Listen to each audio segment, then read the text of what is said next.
ओम शांति। निराकार शिव पिता परमात्मा को और आकारी ब्रह्मा माँ को सामने रखते हुए हमें चेक करना है कि क्या हमने पुराने स्वभाव संस्कार को, काम क्रोध लोभ मोह अहंकार को योग अग्नि में भस्म कर सच्ची होलिका जलाई है। हमें चेक करना है कि क्या हम परमात्म श्रीमत पर चलकर परमात्म संग का रंग स्वयं को लगा रहे हैं। हमें चेक करना है कि क्या हम आत्मा और परमात्मा का श्रेष्ठ मंगल मिलन मना सकें, ऐसे लायक बन रहे हैं। क्योंकि श्रीमत पर चलते हुए, क्योंकि परमात्म संग का रंग लगाते लगाते, मुरली पढ़ते पढ़ते, श्रीमत पर चलते चलते जाकर हम फरिश्ता बनेंगे। और फरिश्ता बनेंगे तो फिर सूक्ष्म वतन में जाकर आत्मा और परमात्मा का श्रेष्ठ मिलन होगा। फिर घर वापस जाएंगे। ऐसे सच्ची होली मनाने की तैयारी करने की समझ दे रहे हैं शिव बाबा। तो हमें चेक करते रहना है अपने आप को, कितना हम बाबा के समीप पहुंच रहे हैं। श्रीमत पर चलेंगे तो समीप पहुंचेंगे, नहीं चलेंगे तो फिर धर्मराजपुरी में कैद हो जाएंगे। हर तरह से अपने समीप आने की समझ देने वाले शिव पिता परमात्मा जी का तहे दिल से धन्यवाद करेंगे। श्रीमत पर एक्यूरेसी से चलकर परम पिता परमात्मा के समीप पहुंचने वाले व्यक्त ब्रह्मा, अव्यक्त ब्रह्मा, गुप्त बड़ी माँ, big brother, great great grandfather का रोल प्ले करने वाली आत्मा ब्रह्मा जी का तहे दिल से धन्यवाद करेंगे। धन्यवाद करते हुए दोनों जबरदस्त स्लाइड्स को हाजिर नाजिर करते हुए मीठे मीठे परम पिता परमात्मा जी के महावाक्य हम उन्हीं से समझेंगे। ये समझ पूरे यूनिवर्स में फैले, ये समझ पूरे वायुमंडल में फैले, तत्वों में फैले, प्रकृति में फैले। ये बहुत ज़रूरी है। इसलिए यही दुआ करेंगे कि मीठे परमात्मा जी की समझ सब तरफ फैले, सभी आत्माओं में जागृति आए, हर आत्मा परमात्मा से जुड़े और दैहिक स्वभाव संस्कार से मुक्त होकर फिर से अपने स्वीट सतुगुणी स्वरूप में लौटे। हम सब दुआ करेंगे मीठे परमात्मा की समझ उन आत्माओं तक पहुंचे जो वृद्ध शरीरों में है। उन आत्माओं का बुद्धि का योग दैहिक मोह माया से बाहर निकलकर सत्य परम पिता परमात्मा की तरफ लगे। मीठे परमात्मा जी की समझ उन आत्माओं तक पहुंचे जो हम आत्माओं के साथ नकारात्मकता से जुड़े हुए हैं। मीठे परमात्मा जी की समझ उन आत्माओं तक पहुंचे जो हमारे साथ लौकिक में कनेक्टेड है। सभी का बुद्धि का योग अब परम पिता परमात्मा की तरफ जाए, दिल से दुआ करेंगे। मीठे परमात्मा जी की समझ उन तमाम आत्माओं तक पहुंचे जो रोज शरीर छोड़ रहे हैं, इस समय आकारी शरीरों में हैं, जो उनसे संबंधित है। उन आत्माओं तक प्रभु जी की समझ पहुंचे, सबको सुकून मिले, राहत मिले, सबका बुद्धि का योग सत्य परमात्मा के साथ जुड़े। मीठे परमात्मा जी की समझ उन आत्माओं तक पहुंचे जो इस समय गर्भ जेल में प्रवेश कर गए हैं, उन आत्माओं तक पहुंचे जो हॉस्पिटल में पीड़ित हैं, घरों में पीड़ित अवस्था में हैं। उन आत्माओं तक प्रभु जी की समझ पहुंचे जो माया के प्रकोप में अलबेले हो गए। उन आत्माओं तक प्रभु जी की समझ पहुंचे जो तंत्र मंत्र के कारण अलबेली हो गई हैं। उन आत्माओं तक प्रभु जी की समझ पहुंचे तो जो दैहिक हिंसाओं के शिकार हैं, जो प्राकृतिक आपदाओं के शिकार हैं। मीठे मीठे परमपिता परमात्मा जी की समझ उन आत्माओं तक पहुंचे जो वाम मार्ग में चली गई हैं, जो जाने की तैयारी भी कर रही हैं। उन आत्माओं तक प्रभु जी की समझ पहुंचे जो कुमार कुमारियों के शरीरों में है, छोटे शरीरों में है। उन आत्माओं तक मीठे बाबा की समझ पहुंचे जो अपनी संस्था बनाकर खुद भी गुमराह हैं, दूसरों को भी गुमराह कर रहे हैं। उन आत्माओं तक प्रभु जी की समझ पहुंचे जो भिन्न भिन्न सत्ताओं में बटी हुई हैं, भिन्न भिन्न वर्गों में, भिन्न भिन्न जातियों में, भिन्न भिन्न भाषा के आधार पर, राज्य के आधार पर, रंग रूप के आधार पर। सभी आत्माओं तक प्रभु जी की समझ पहुंचे। उन आत्माओं तक मीठे बाबा की समझ पहुंचे जो इस समय वैश्याएं और गणिकाएं बन गई हैं, जो देह के धंधे कर रही हैं और जो उनसे ऐसे धंधे करवा रहे हैं। सभी तक प्रभु जी की समझ पहुंचे और सभी आत्माओं को गंदे धंधों से वैराग आए।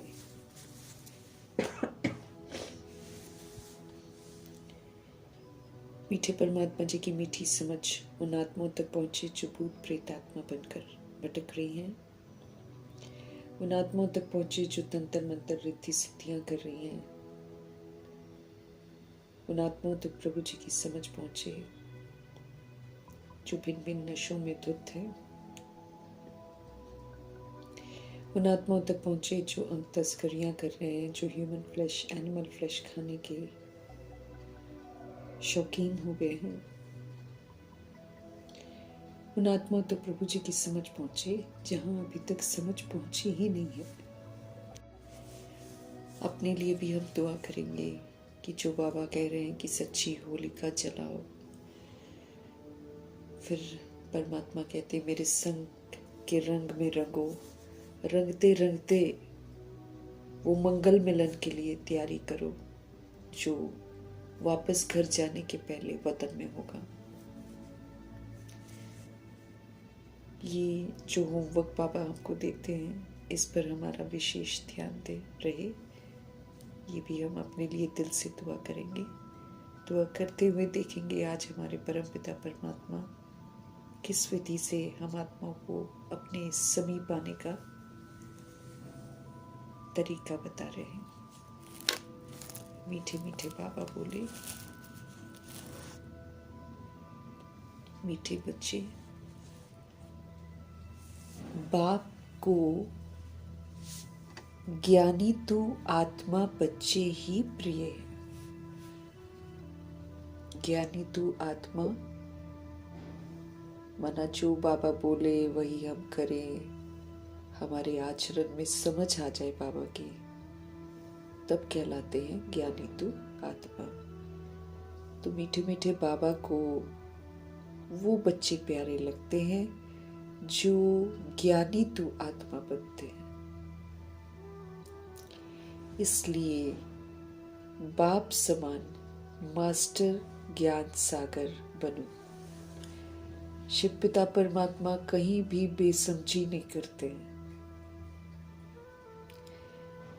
समझ से भरपूर है वो, इसलिए उनको ज्ञान का सागर कहते हैं।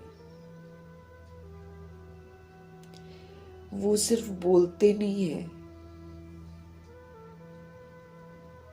कि आत्मा हो, हाँ, परम धाम के रहने वाले हो, ऐसे सबको सिर्फ बोलते नहीं है, वो खुद ही ज्ञान के सागर हैं। वो शांति के सागर हैं, वो प्रेम के सागर हैं, आनंद के सागर हैं, शक्तियों के सागर हैं। वो खुद ही सागर है सब चीजों के। हम आत्माओं को भी समझ देकर समझदार बना रहे हैं। हम सभी आत्माएं विस्मृत होकर बेसमझ बन गई थी, अभी हमको समझदार बना रहे हैं। और ये वो उम्मीद रखते हैं हम आत्माओं से कि जो वो हमको समझा रहे हैं वो हमारे आचरण में आना चाहिए। इसलिए स्पष्ट कर रहे हैं कि उनको वो बच्चे अच्छे लगते हैं, प्रिय लगते हैं जो ज्ञानी तो आत्मा बनते हैं, ज्ञान को अपने आचरण में लाते हैं, अपने स्वभाव संस्कार में लाते हैं, अपने व्यवहार में लाते हैं और सभी आत्माओं को समझ का सहयोग देते हैं।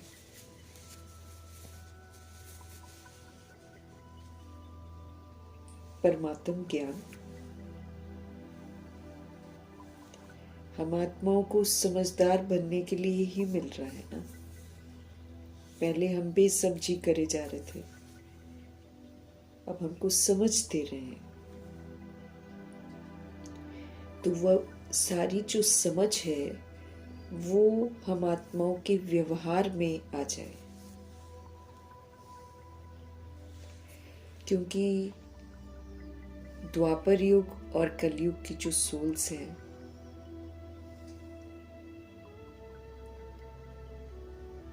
वो सोल्स हमसे सुनेंगी नहीं, लेकिन जो ज्ञान हम आत्माओं में परिवर्तन लाएगा, वो जो परिवर्तित स्वरूप होगा वो उनको परमात्मा की तरफ आकर्षित करेगा। ज्ञानी तो आत्मा ऐसी आत्मा बन जाएगी।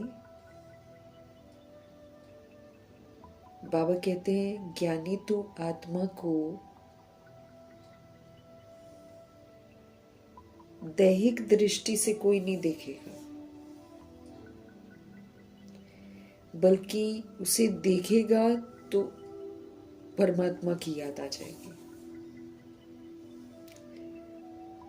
ऐसे ज्ञानी तू आत्मा और योगी तू आत्मा बनने की समझ दे रहे हैं भगवान। समझ से पाठ बजाना है।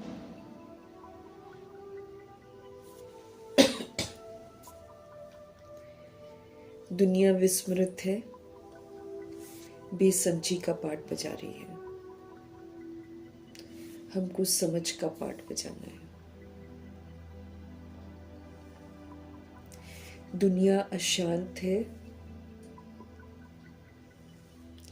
हमको शांत रहने का पाठ बजाना है। दुनिया नफरतों में सुलग रही है,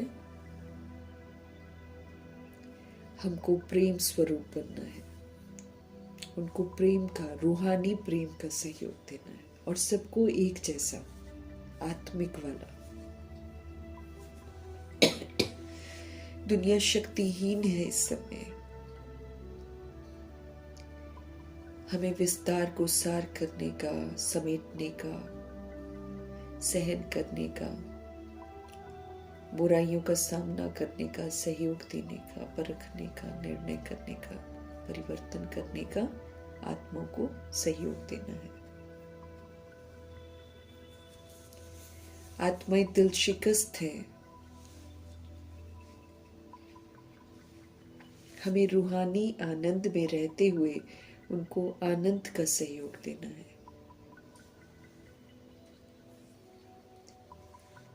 दुनिया अपवित्र बन गई है, हमको पवित्र रहकर पवित्रता के वाइब्रेशंस फैलाने हैं ताकि उनके मन भी शुद्ध हो जाए।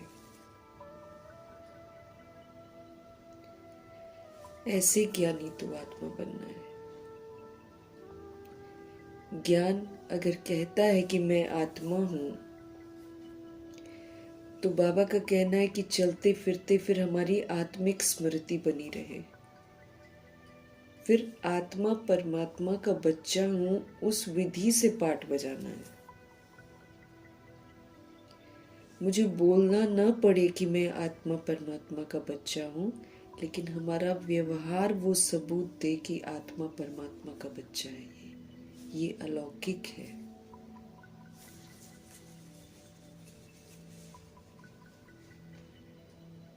तो जो ज्ञान हमको मिल रहा है उसको समझकर अपने अंदर धारण करना है, और जब धारण करेंगे अर्थात उसी प्रमाण हम पाठ बजाएंगे तो वो हमारे आचरण में दिखाई देगा।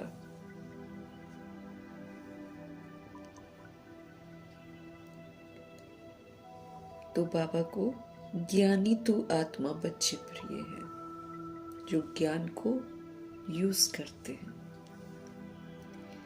इसलिए शिव बाबा कह रहे हैं कि बाप समान मास्टर ज्ञान सागर बनो।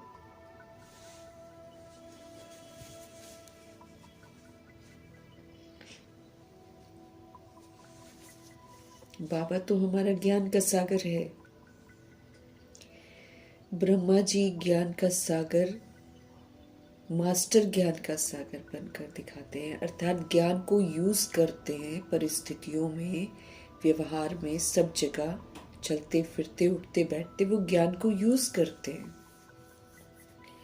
और उस पर मास्टरी हासिल करते हैं।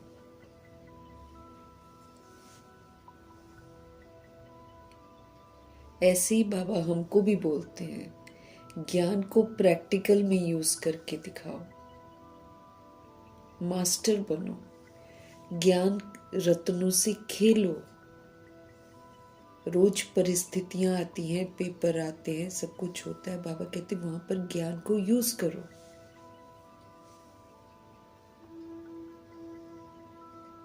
अर्थात मास्टर बनो, माहिर बनो ज्ञान रत्नों में, ज्ञान को यूज करने में। तो फिर जब हम रोज परीक्षा होती है, सब कुछ होता है, उसमें मैं अगर आत्मा ज्ञान को यूज करूं और सफलता प्राप्त करूं तो फिर हमको टाइटल क्या मिलेगा? मास्टर ज्ञान सागर। कि इसको ज्ञान मिला और इस आत्मा ने ज्ञान को प्रैक्टिकल में यूज करके विजय प्राप्त की, ये देखा जाएगा हमारे में। तो हमारे परमपिता परमात्मा हम आत्माओं को इशारा दे रहे हैं कि हम सभी आत्माएं ज्ञानी तू आत्मा बने, अर्थात जो समझ मिल रही है उस समझ को प्रैक्टिकल में यूज करके, अनुभव करके मास्टरी हासिल करें, ताकि जब 8 पेपर हमारे सामने आए तो हम ज्ञान को यूज करके अचल अडोल शांत स्थिर रहकर आत्माओं को 7 गुणों का, 36 गुणों का, 8 शक्तियों का सहयोग दें। बोलकर नहीं दे सकते हैं, हमारे में वो आत्मा के अंदर हमारी आत्मा ज्ञान से भरपूर हो जाए तभी वो दे सकती है। शक्तियों को बहुत काल तक हम यूज करें, दैवी गुणों को बहुत काल तक हम यूज करें, 7 गुणों को हम बहुत काल तक यूज करें, तब जाकर हम ज्ञानी तू आत्मा बनेंगे। प्रभु जी का प्रश्न है, इतनी मास्टरी हमको हासिल करनी है ज्ञान में कि कोई भी परिस्थिति में हम विस्मृत न हो, ज्ञान को वहां पर हम यूज करने में कामयाब हो जाए, ऐसी मास्टरी हमें हासिल करनी है।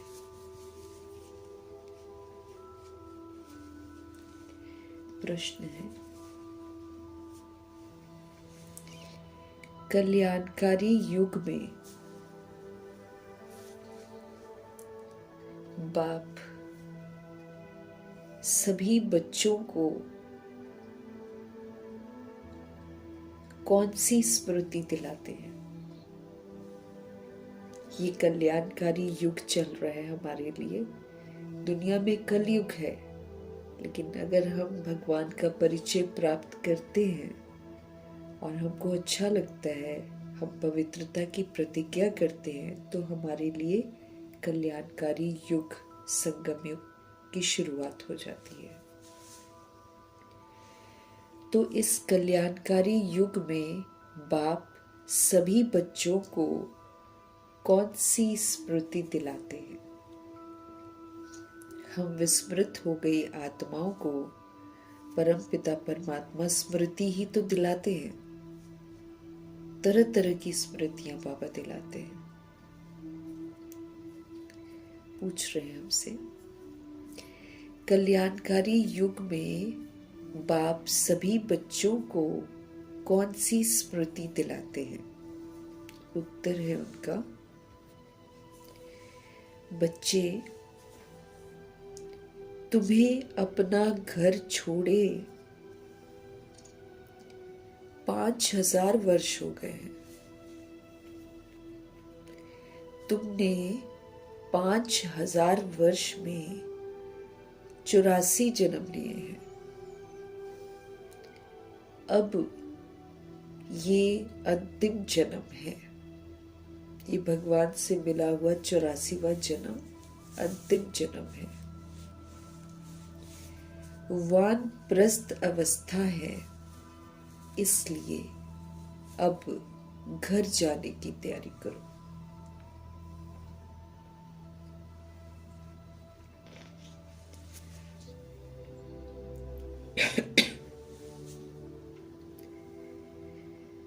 बच्चे याद दिला रहे, हम लोग भूल जाते हैं ना। अब इसमें जिसको याद आ जाता है, मतलब जो बाबा हमको बोल रहे हैं, अगर ये मुझे एक्सेप्टेबल हो जाता है और मैं आत्मा इसके अनुसार चल पड़ती हूँ, तो समझ लो कि 84 जन्म लिए हैं। लेकिन जब अगर हम देर करते हैं या उतना यकीन नहीं आता है इस बात पर, तो फिर पीछे आने वाली आत्मा है। लेकिन बाबा हमेशा हमको बोलते हैं कि आप सोचो ना, आप सोचो कि मैं 84 जन्म लेने वाली आत्मा हूं और पुरुषार्थ करो, तो तुम वही आत्मा निकलोगी। बाबा तो ऊंची स्मृतियां हमको दिलाते हैं।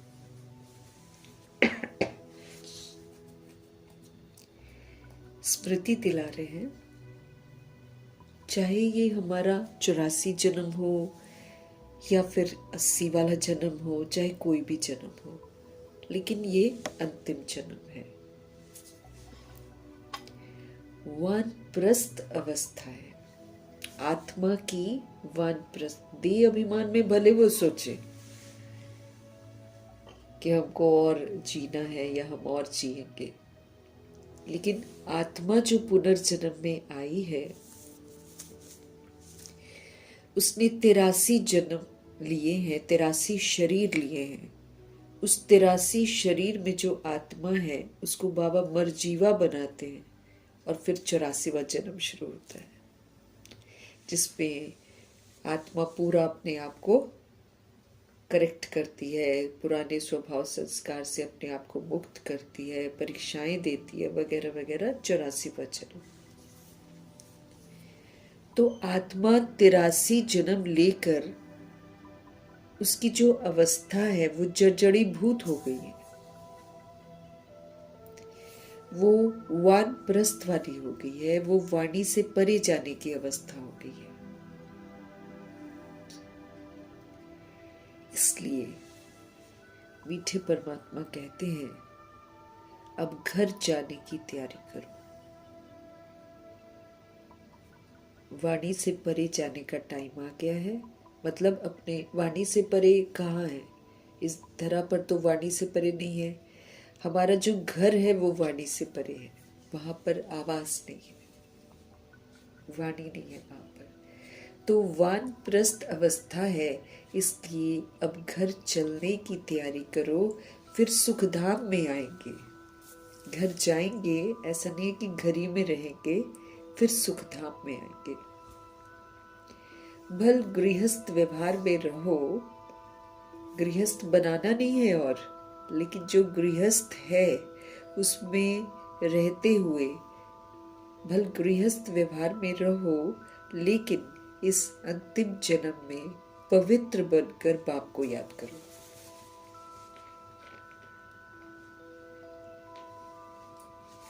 पवित्र बनकर बाप को याद करो। जितना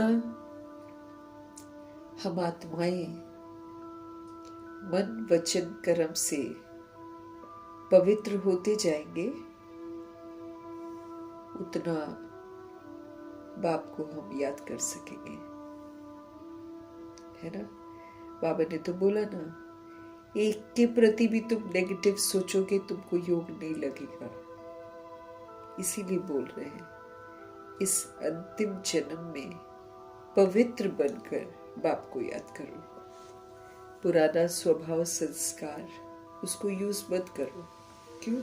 क्योंकि उसको यूज करते रहेंगे तो फिर तो कनेक्शन नहीं होगा ना मेरा।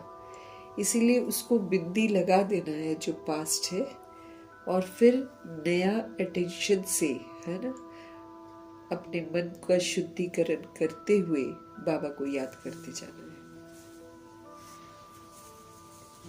पवित्र बनकर बाप को याद करो। समझ से चलो और मन वचन कर्म जो है उसको शुद्ध करो। मन रूपी स्लेट पर, मन रूपी प्लेट पर जो बातें लिखी हुई है उसको मिटाओ, शुद्ध करो मन को, फिर याद करो। शुद्ध करो बुद्धि को, फिर बाबा को याद करो।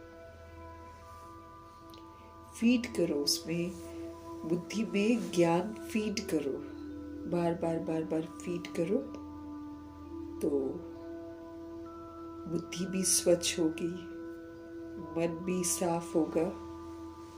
फिर पवित्र बनकर बाबा कहते फिर बाबा को याद करो, तब जाकर हम खजानों से संपन्न बनेंगे, शक्तियों से संपन्न बनेंगे। तब जाकर स्वमान के मेडल्स ले सकेंगे, वरदान को फलीभूत कर पाएंगे। प्राप्तियां भी तो करनी है ना भगवान से। बिना पवित्र बने हम याद ही नहीं कर सकते हैं। फिर बिना पवित्र बने याद करेंगे तो फिर चार्ज भी नहीं होंगे हम। इसीलिए इस पर हमको ध्यान देना है। बाबा हमको स्मृतियां दिला रहे हैं।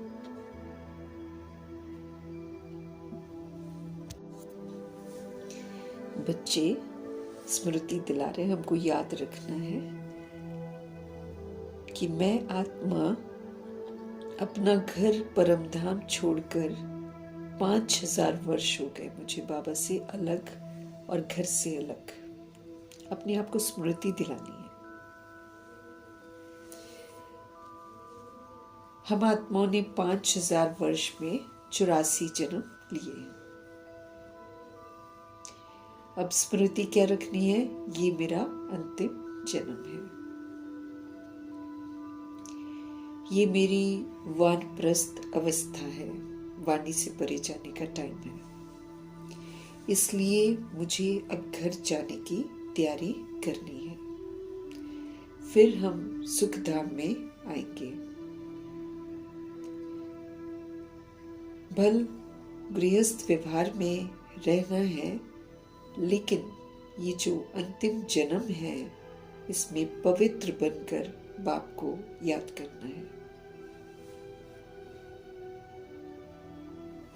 पवित्र, फिर जैसे जैसे बाबा संपूर्ण पवित्रता में पवित्रता का अर्थ स्पष्ट करते जा रहे हैं, वो सारी पवित्रता को धारण करने का अटेंशन रखना है।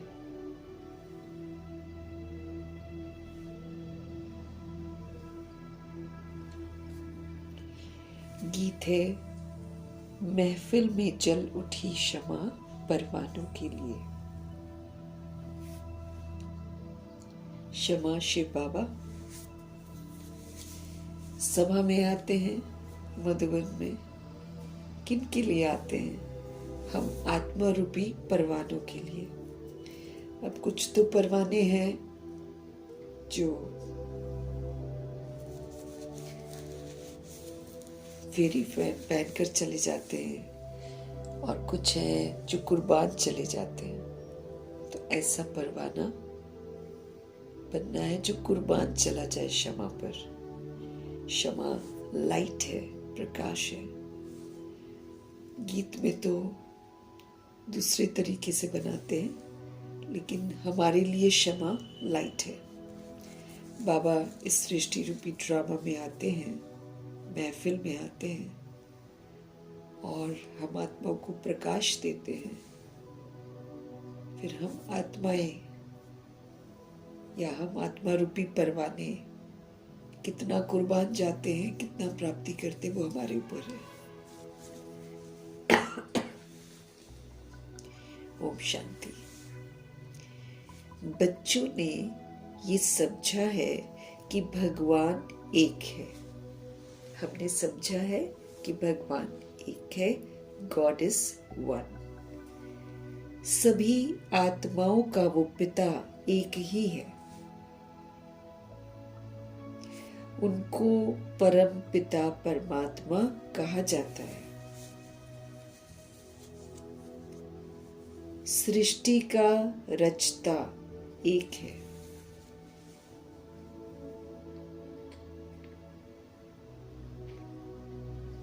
अनेक हो ही नहीं सकते हैं। Only one God father.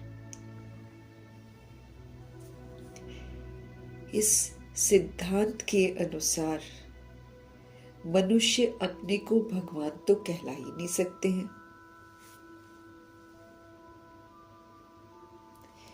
जब ये फैक्ट है कि भगवान एक है, कहते भी सब हैं कि गॉड इज वन, सभी सोल्स के वो फादर एक हैं, उनको परमपिता परमात्मा कहा जाता है, उनको सृष्टि का रचता कहा जाता है, वो एक है, अनेक तो हो ही नहीं सकते हैं। ये जो सिद्धांत है, अगर हम इसके अनुसार चले तो फिर मनुष्य अपने को भगवान तो कहला ही नहीं सकता।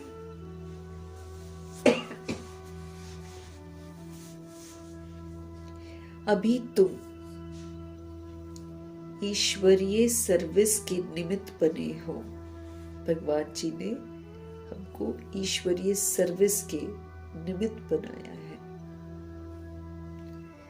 जैसे जनक दादी को नशा था कि हम भगवान की कंपनी में काम करते हैं, हम खुदाई खिदमतकार हैं। ऐसे ही बाबा ने हम सभी आत्माओं को भी ईश्वरीय सर्विस के निमित्त बनाया है।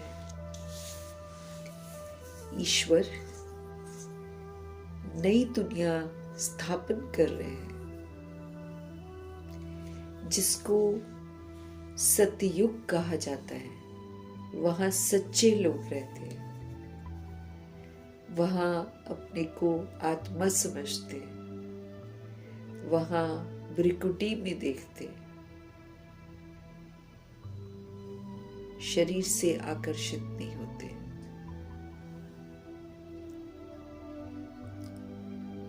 तो ईश्वर नई दुनिया स्थापन कर रहे हैं, जिसको सतयुग कहा जाता है।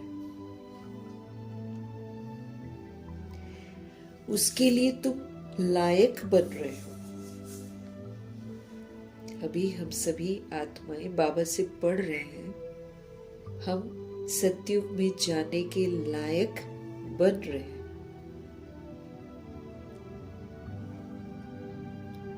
सतयुग में कोई भी पतित नहीं रहते हैं।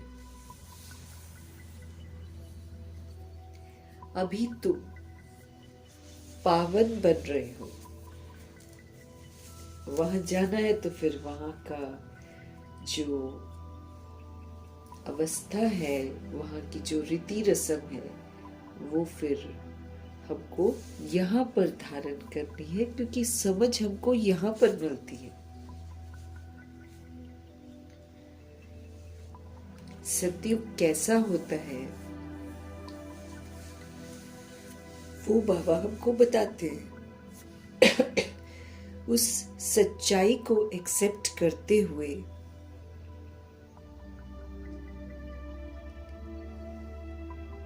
हमको फिर अब वैसा बनना है।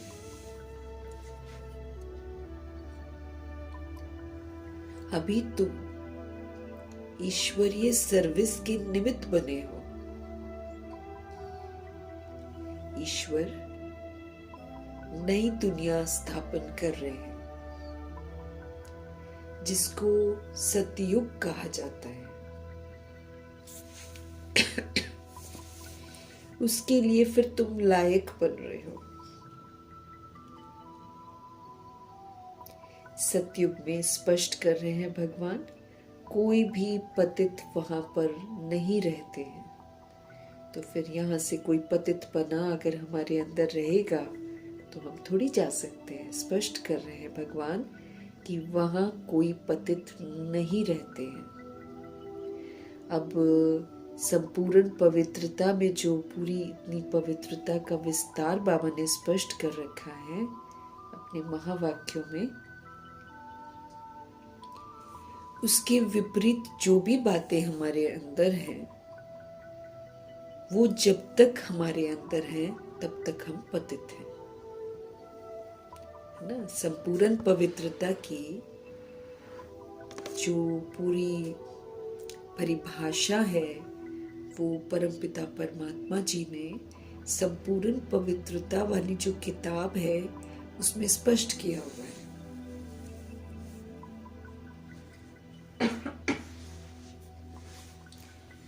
अब उसमें से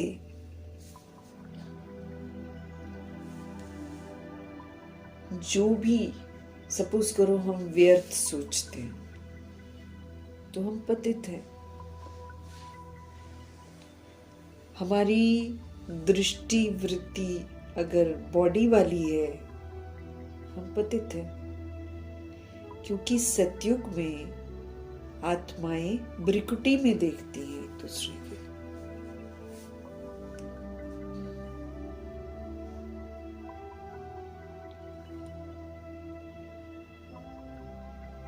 सतयुग में कोई भी पतित नहीं रहते हैं। अभी तुम पावन बन रहे हो।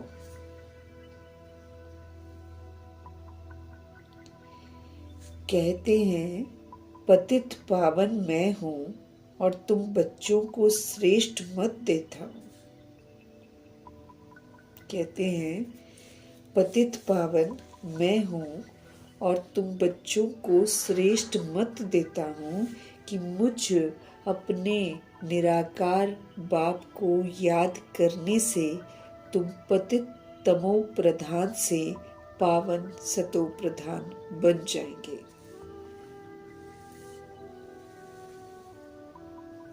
कहते हैं बाबा हमें कहते हैं कि पतित पावन मैं हूं और तुम बच्चों को मैं श्रेष्ठ मत देता हूं कि मुझ अपने निराकार बाप को याद करने से तुम पतित तमो प्रधान से पावन सतो प्रधान बन जाएंगे।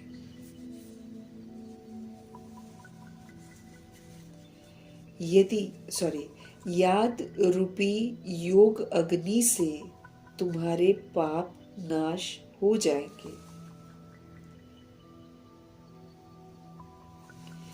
एक्यूरेट याद, किसी और की याद ना हो, यहाँ की देह रूपी चमड़ी का भान मेरे अंदर ना हो।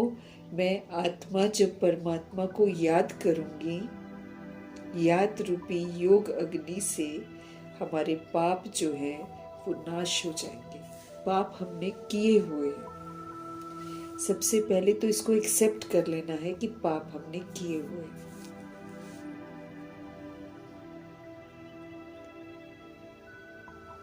साधु आदि तो कह देते हैं, साधु वगैरह कह देते हैं ईश्वर सर्वव्यापी है, भगवान कण कण में है।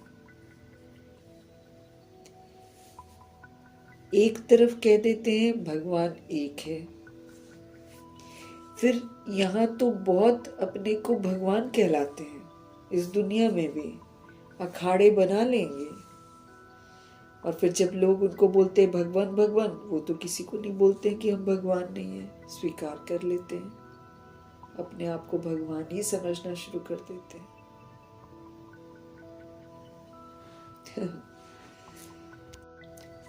एक तरफ कह देते हैं कि भगवान एक है, फिर बाबा कहते हैं यहाँ तो बहुत अपने को भगवान कहलाते हैं, वाल्मीकि को भी भगवान बोलते हैं, उन्होंने तो रामायण लिखी है, असल में तो वो डाकू थे, वो कहीं तप करते करते उनको कलयुग भयानक लगा है, तो उन्होंने एक काल्पनिक किताब लिखी है, कहानी लिखी है। अब आज रामायण को लेकर और रामचंद्र को लेकर लोग हिंसा कर रहे हैं, कितनों को मार रहे हैं।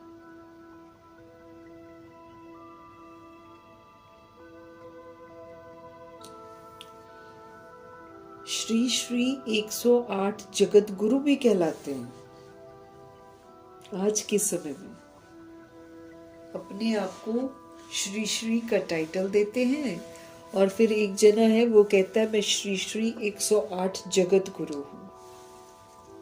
अनेक लोग उसके पास जाते हैं, उसके पैर छुएंगे, उसके पैर धोएंगे, कई तो पी भी लेते हैं पानी किसी के पैरों का पानी पी भी लेते हैं।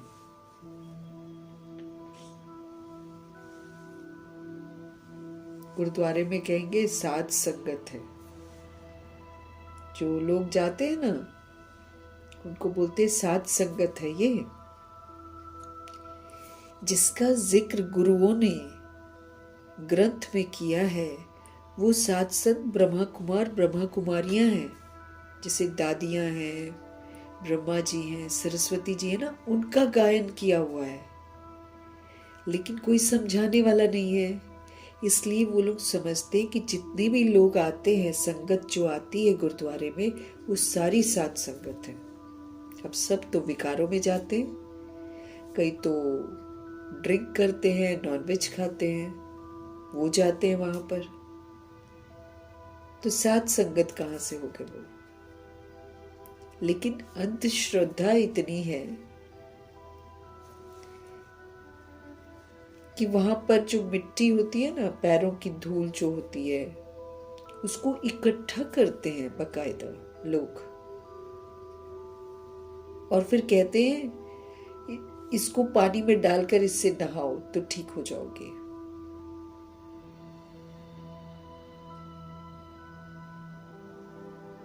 कुछ नहीं होता है। शिव बाबा आकर हमको पवित्र बनना सिखाते हैं, कहते तुम पवित्र बनो, तुम्हारी जिंदगी में सुख, शांति, प्रेम, आनंद, शक्ति, समझ सब आ जाएगा। सब पवित्रता के बच्चे हैं, उस दिन बोला था ना बाबा ने, पवित्र बनो, पवित्रता मुझे बचाएगी। योगी भव पवित्र भव, बड़ा गहरा मंत्र है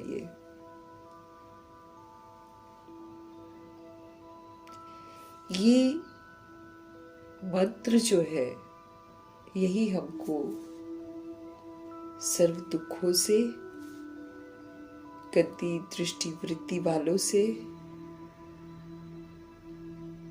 सब तरह के विकारों के वार से, तत्वों के वार से बचाएगा। पवित्र भव, योगी भव, भूख भी नहीं लगेगी, प्यास भी नहीं लगेगी, स्थिति पावरफुल हो जाएगी, उल्टा दूसरों की भूख प्यास को भी हम लोग मिटाने में काबिल हो जाएंगे। तो बाबा कह रहे हैं यहाँ तो मनुष्य ही अपने आप को भगवान कह देता है। किसी ने थोड़ा सा पाठ सुना दिया, भगवान भगवान।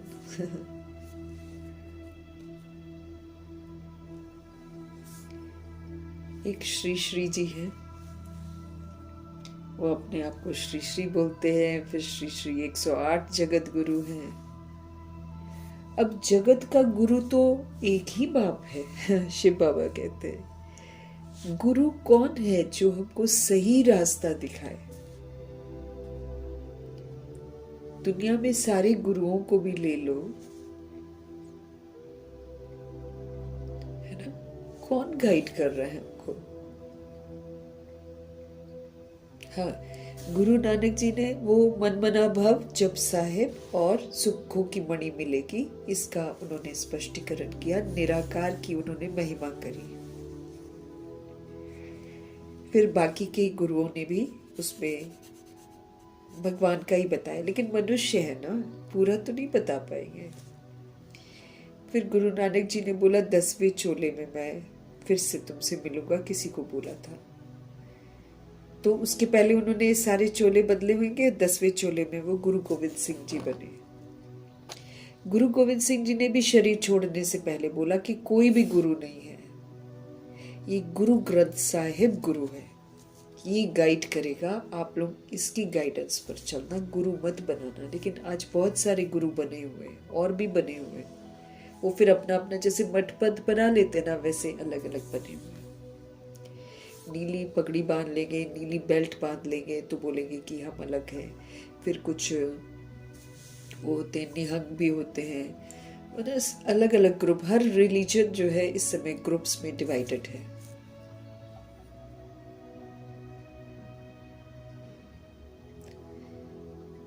जगत का गुरु, सारे जग को सही रास्ता दिखाने वाला, ओनली वन, शिव पिता परमात्मा। और कोई दिखाता ही नहीं है रास्ता हमको। जो मनुष्य गुरु आजकल बन जाते हैं वो कहाँ किसी को रास्ता बताते हैं, उनको तो खुद नहीं मालूम है, तो हमको कहाँ से बताए? जो बाबा हमको बताते हैं वो कोई देहधारी गुरु ने आज तक हमको बताया कि भाई तुम रूह हो, तुम परम धाम से आई हो, तुम पवित्र थी, फिर देखो तुम अपवित्र बन गई हो। तो सबसे पहला फरमान तो उनका यही है कि पवित्र बनो। ये देहधारी गुरु जो हम बनाते हैं, इसमें से कोई हमको कहता है कि पवित्र बनो?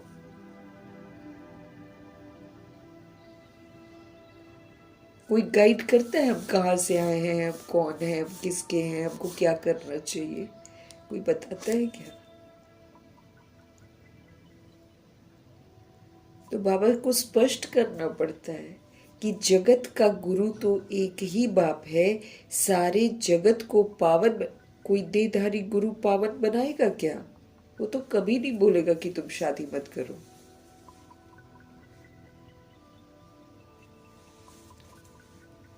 उल्टा तो वो तो ये भी अपने ऊपर ले लेते कि हमारी वजह से आपके घर में संतान आई है, हमारी वजह से तुम्हारा घर चल रहा है, हमारी वजह। और फिर जो फॉलोअर्स होते हैं वो भी यही सोचते हैं, यही गुरु की कृपा है, गुरु की कृपा है। बुद्धि हमारी खराब हो जाती है ना।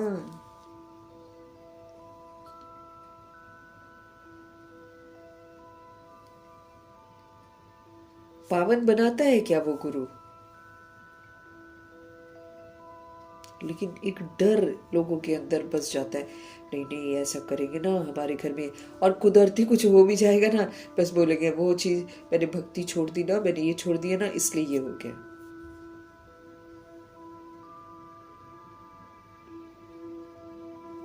अब अगर बाबा कहते हैं तुमको कोई भी देहधारी याद आया, गई तुम्हारी दुर्गति हो गई बस। क्योंकि ना हम कंफ्यूज हो जाएंगे अंत में, जब शरीर छोड़ने की बारी आएगी ना हमारी। अगर हमने जिनको पकड़ रखा है उनको बुद्धि से बहुत काल तक छोड़ा हुआ नहीं होगा और भगवान को एक्सेप्ट नहीं किया होगा, अंत में वही देहधारी मुझे याद आएगा, हो गई दुर्गति। बाबा एक्सेप्ट ही नहीं करेंगे। सारे जगत को पावन बनाने वाला एक परमात्मा सारी दुनिया को लिबरेट करता है दुखों से। दुखों में है सबके सब, सभी आत्माओं को दुखों से लिबरेट करते हैं शिव पिता परमात्मा। देहधारी गुरु लिबरेट करता है क्या हमको दुखों से? वो तो खुद भी लिबरेटेड नहीं है, तो कहाँ से हमको लिबरेट करेगा? वो भी तो मर जाता है ना, फिर दूसरा शरीर लेता है वो भी। तो वो गुरु कहेगा, अमर है क्या वो गुरु? कान में मंत्र देते हैं, कोई कोई बंगालीज में जाओगे ना, कान में मंत्र देते हैं, भगवान जाने क्या बोलते हैं, और बस बोलेंगे किसी को मत बताना, किसी को मत बताना। आजकल के गुरु भी बहुत खतरनाक हैं, उनकी नजरें तो विकारी होती है। कितने पकड़े जा रहे हैं, संत महात्मा गुरु सब पकड़े जा रहे हैं, पंडित मंदिर का पकड़ा जा रहा है कुकर्म करते हुए। भगवान है क्या कोई?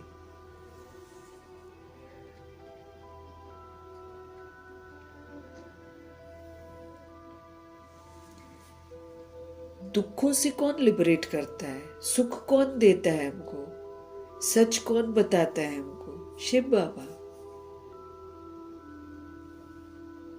तो फिर अगर हम बटे, बाबा तो ये बोलते हैं कि इनको भी याद नहीं करना, ब्रह्मा जी को भी याद नहीं करना है, ब्रह्मा जी को कर्मा में फॉलो करना है, कैसे उन्होंने श्रीमत को पालन किया वो चीज में हमको बाबा को देखना है, याद थोड़ी करना है हमें उनको।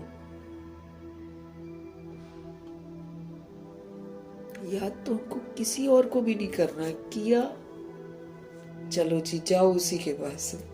मुक्ति नहीं मिलती है, मुक्ति नहीं मिलती है, भगवान जी एक्सेप्ट नहीं करते।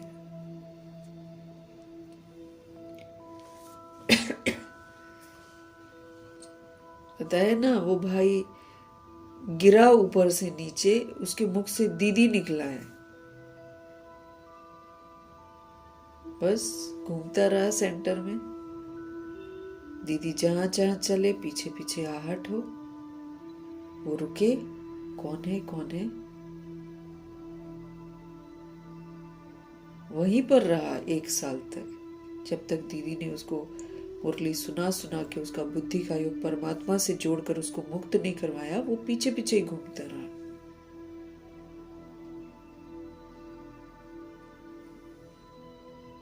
तो कोई भी सोल हमको याद न करे, मेरे को ये वाला भी पुरुषार्थ करना है।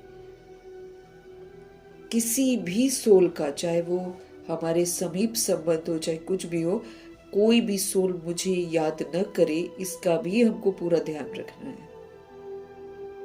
जब मेरी रगें टूटी हुई होंगी तभी तो उसकी रग भी मेरे से टूटेगी। इसलिए मोह से भी हमको मुक्त होना है, क्योंकि झूठ है ये रोल्स है जिसमें हम कैद हैं। इसको स्वीकार करना पड़ेगा।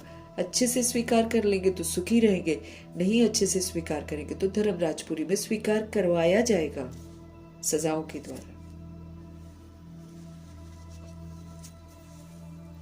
जो सच्चाई है उसको एक्सेप्ट करना है। तो कोई भी घर का सदस्य या रिश्ते में कोई भी व्यक्ति मुझ आत्मा को याद न करे, इसीलिए सारा अकाउंट्स क्लियर करना है उसके साथ, शुभ भावना शुभकामना के साथ, और नया कोई अकाउंट उसके साथ मुझे बनाना नहीं है। नहीं तो हम सब रूहे हैं, एक दूसरे को ना बातों से ही पकड़ लेंगे, छोड़ते नहीं है, फिर हम लोग बंध जाते हैं एक दूसरे के साथ।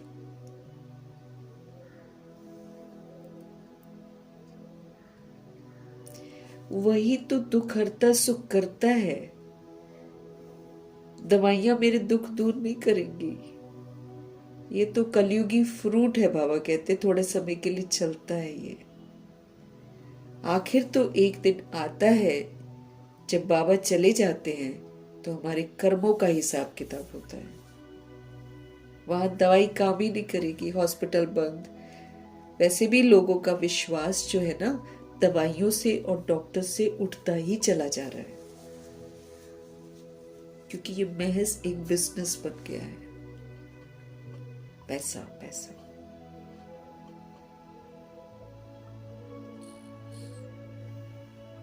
कई जगह जाओ तो आंखें ही निकाल लेते हैं। अब इंसान तो डॉक्टर के पास भरोसा करके जाएगा ना, उसको कुछ कुछ बोल देते हैं और लोग डॉक्टर को भगवान समझते हैं। आजकल लोग अंग निकाल लेते हैं ऑपरेट करके। पैसा। तो दुनिया में हर व्यक्ति दुख देगा, लेकिन हमारे दुख हरता सुख करता शिव बाबा है। इनको हमको मतलब से याद नहीं करना है कि जब जी मतलब हो गया, एक्सट्रीम हो गया, तो चलो जी भगवान जी को याद कर ले और चलो जी उसके बाद फिर हम अपनी मनमौजी बंद कर रहे हैं। यहाँ नहीं चलेगा ना। यहाँ तो अब याद ही एक को करना है, इतने पाप कर रखे हैं। दुख हरता सुख करता है हमारा शिव बाबा। और ये नहीं कि बस अब मैंने बोल दिया मेरा ये ठीक कर दो तो वो कर दे, नहीं, वो दुखों का कारण बताते हैं, उसका निवारण बताते हैं। जब हम कारण को समझकर निवारण करने का पुरुषार्थ करते तब मेरे दुख दूर होते हैं। ये भक्ति मार्ग वाला सिस्टम नहीं है कि चलो जी आंख बंद करके बैठ गए, इधर से किया पाप उधर से बोल दिया कि हमको बचा, जैसे क्रिश्चियनिटी में आजकल है। कुछ भी करो क्राइस्ट बचाएगा, क्राइस्ट हमारे सारे पाप ले लेगा। मजे से नॉनवेज खा रहे हैं, सब कुछ खा रहे हैं, देह अभिमान में पार्ट भी बजा रहे हैं, लेकिन क्या कह रहे हैं? हमारे पाप सारे क्राइस्ट लेगा क्या? क्राइस्ट तो खुद ही पुनर्जन्म में है। वो कहां सुन रहे हैं प्रार्थना?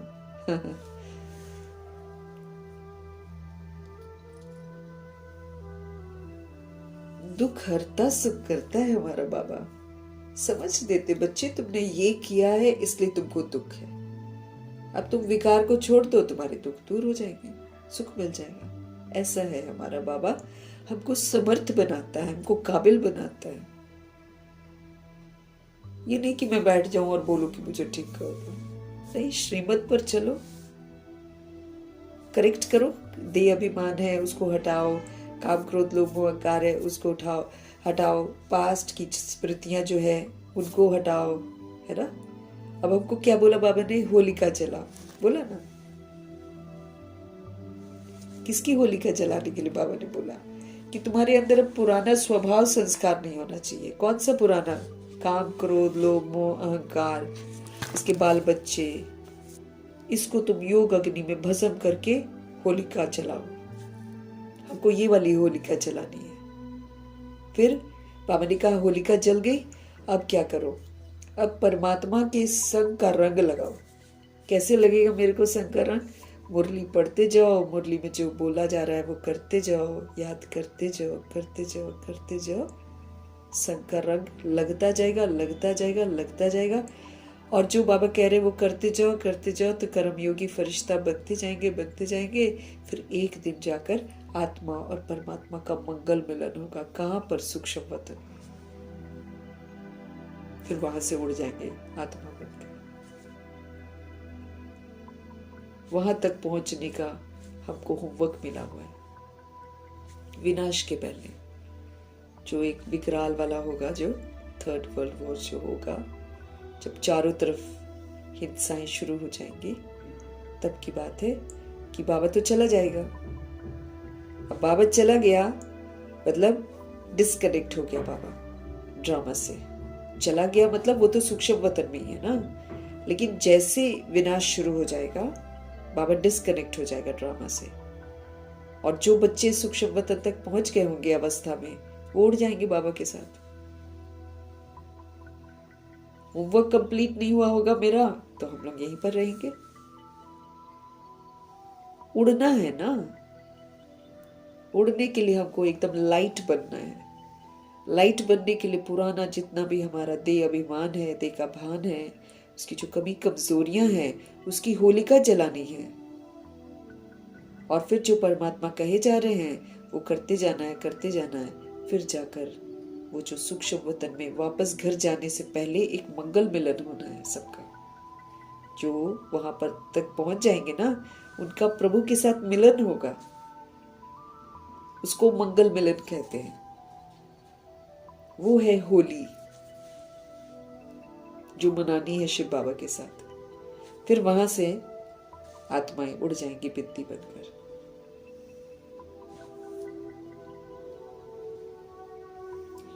तो पुराना स्वभाव संस्कार, पुराने जो रिश्ते, कितनों को मैंने जकड़ कर रखा है, पुरानी यादें, पुरानी स्मृतियां मेरे को चेक करनी है कितनी मैंने दिमाग से निकाली है। क्यों? क्योंकि हमको तो बचपन में पहुंचना है। इन्फेंट जो होता है, जो छोटा बेबी होता है, इन्फेंट, उसको कुछ नहीं पता है कि ये लड़का है, ये लड़की है, ये माँ है, ये बाप है, कुछ नहीं उसको मालूम है। वो तो कोई खतरनाक चीज को भी पकड़ लेगा। जो हमें खतरनाक लगेगी, उसके सामने सांप आएगा, वो सांप को भी पकड़ लेगा, उसको डर नहीं लगेगा। उस स्टेज तक हमको पहुंचना है जहां किसी का नाम रूप मुझे याद न रहे, कोई भी याद न रहे, कोई भी बंधन जो मैंने बांध रखे हैं, रिश्तों के बंधन, गुरुओं के बंधन, भक्ति के बंधन, ये सारे मेरे छूट जाने चाहिए। तब तो मंगल मिलन होगा, नहीं तो कहां से मेरा मंगल मिलन होगा। और सब कब करना है? भगवान जी की मौजूदगी में। रगे बड़ी हमारी खतरनाक जुड़ी हुई है चीजों से जुड़ी हुई है। व्यक्ति तो छोड़ दो, चलो व्यक्ति से तो जुड़ता ही है, वस्तुओं से, छोटी छोटी चीजों से लगाव है। ये मैंने बनाई है, ये मैंने तब खरीदी थी, ये मेरी है, ये चीज उसने मुझे दी थी, ये मुझे उस समय मिली थी, ऐसा हमने फंक्शन किया था ना उस समय। ये चीजें भूलती नहीं है। ये भगवान की मौजूदगी में मुझे भुलानी है, नहीं तो यही याद आ जाएगी। जब तोड़फोड़ होएगी ना सारी, या कोई चोरी करेगा या कोई छीनेगा हमसे, हाँ होगा ना, यही तो होना है। किसी का दबा रहेगा, किसी का छीनेगा, किसी का क्या होगा, किसी का जैसा हमने कमाया होगा वैसे ही वो खत्म होगा। अगर छल कपट से कमाया होगा तो वो चोरी होगा, कोई हमारे साथ छल कपट करेगा। ऑल एकदम एक्यूरेट हिसाब किताब यहाँ पर चुकता होना है। उससे पहले भगवान कहते हैं खोल दो रस्सी सारी, इसमें से कोई भी तुम्हारे साथ नहीं जाएगा, न कोई रिश्ता, न कोई व्यक्ति, न कोई वस्तु, न कोई वैभव। इसको बाबा बोलते बेहद का वैराग। वो तो हमको शमशानी वैराग आता है। जब कोई शरीर छोड़ता है तो हमको शमशानी वैराग आता है। क्या लाइफ है, ऐसे ही बोलते हैं ना लोग, कुछ भी नहीं रखा इस दुनिया में ऐसे बोलते हैं। थोड़ी देर में देखो तो खा पी रहे होते, मस्त होते हैं। लेकिन अब तो हम नहीं कर सकते ना, अब तो हमको समझ मिल रही है, अब तो हमको लेसन मिल रहा है। तो लेसन को यहाँ पर लर्न करके हमें अपने आप को सारी चीजों से मुक्त करना है। और मेरा बुद्धि जो है वो अब एक दुख हरता सुख करता में एकाग्र हो जाए, इसका मुझे ध्यान रखना है। मनुष्यों को ये नहीं कहा जा सकता है कि मनुष्य दुख हरता सुख करता है। अब मनुष्य में फिर जितने गुरु हैं वो आ जाते हैं, अच्छा जितने देवी देवता हैं वो आ जाते हैं, सब बॉडीली बींग्स है सारे के सारे। तो बॉडीली बींग्स थोड़ी हमारे दुख हरेंगे, ऐसे तो नहीं। तो फिर गुरुद्वारे में जाते हैं लोग, मंदिरों में जाते हैं, सबके दुख दूर हो जाए। क्यों नहीं हो रहे दुख दूर? क्योंकि कारण ही नहीं पता है और निवारण नहीं पता है। यहाँ हम जितना कारण बाबा जो हमको बताते हैं, जितना हम उस कारण को समझते हुए और निवारण करने की विधियों को अपनाते हुए जितना हम निवारण करेंगे, उतना हम दुखों से मुक्त हो जाएंगे। गलती हमने की है ना, तो सुधारना किसको पड़ेगा? मुझे ही सुधारना पड़ेगा।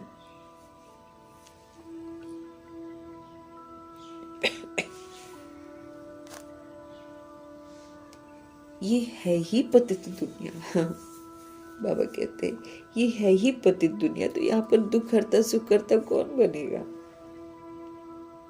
पतित है सारे के सारे, और पतित पना ही तो दुख का कारण है। तो फिर दुख मेरे दूर कौन करेगा? करेगा कोई क्या? जब सारे के सारे पतित हैं, एक भी नहीं है जो पतित नहीं है, क्योंकि पतित ही गर्भ जल से जन्म लेते हैं। इस जन्म में कुमार कुमारी हैं, तो पिछले जन्म में तो पतित ही थे ना, तभी तो गर्भ जल से निकले। पवित्र थोड़ी गर्भ जल में जाएगा, सबके सब पतित हैं।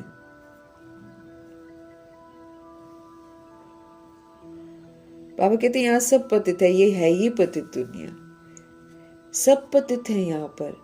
पावन दुनिया में है यथा राजा महाराजा महारानी।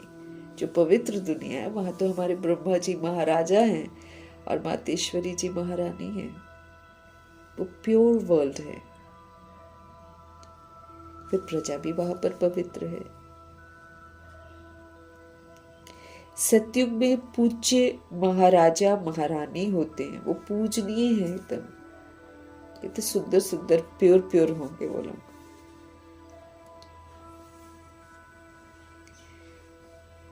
फिर भक्ति मार्ग में पुजारी बन जाते हैं। अब 2500 वर्ष में 20 शरीर बदले हैं, उतने ही तो कमाए थे। उसके बाद फिर बॉडी कॉन्शियसनेस आना शुरू हो जाता है, धीरे धीरे देह का भान आता है, फिर अभिमान आ जाता है। तो ब्रह्मा जी कृष्ण जी बिल्कुल साधारण हो जाते हैं, पुजारी बन जाते हैं। कहाँ वो पूज्य थे, कहाँ फिर वो पुजारी बन जाते हैं। सतयुग में जो महाराजा महारानी हैं, उनकी जब 2 कलाएं कम होती हैं तो फिर वो राजा रानी कहलाते हैं। अब त्रेता युग में क्या है, राजा रानी। तो लक्ष्मी नारायण जी महाराजा महारानी होते हैं। फिर वो 8 शरीर बदलते हैं। 8 शरीर बदलते हैं, फिर त्रेता युग में आते हैं तो 2 कला कम हो जाती है, तो वो फिर क्या कहलाते हैं, राजा रानी।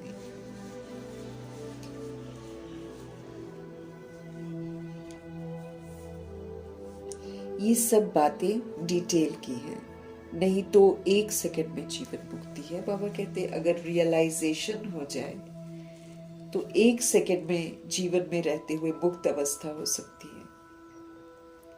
जैसे मम्मा बाबा, इन्होंने बोझ लिया ही नहीं ना, स्वीकार करते चले गए। बाबा जो बोल रहे थे ना, स्वीकार करते चले गए, तो वो जीवन में रहते हुए मुक्त अवस्था में रहे।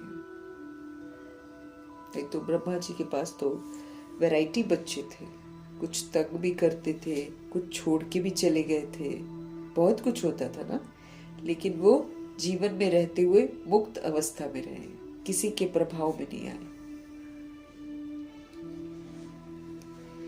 बाप हमको समझाते हैं, भल आप गृहस्थ व्यवहार में रहो, लेकिन ये जो अंतिम जन्म है ना, इसमें पवित्र रहो। और पवित्रता में क्या है, एक बाप दूसरा ना कोई। पवित्रता क्या है, आत्मा हूं मैं। अगर मैं इस स्मृति में रहती हूं तो मैं पवित्र हूं। अगर बार बार शरीर समझती हूँ फिर मैं पतित हो जाती हूँ। फिर एक बाप दूसरा ना कोई, वही मेरी यादों में होना चाहिए तो मैं पवित्र हूँ। और अगर वो मेरी यादों में नहीं है तो फिर मैं पतित हूँ। बाबा क्या बोल रहे हैं हमको, प्योरिटी हमको बहुत अच्छे से समझना है। संपूर्ण पवित्रता की सारी पवित्रता हमारे अंदर होगी, तब जाकर हम सूर्यवंशी घराने में जाने का हक प्राप्त कर सकते हैं। वो भी बहुत काल तक उसका मुझे सबूत भी देना पड़ेगा।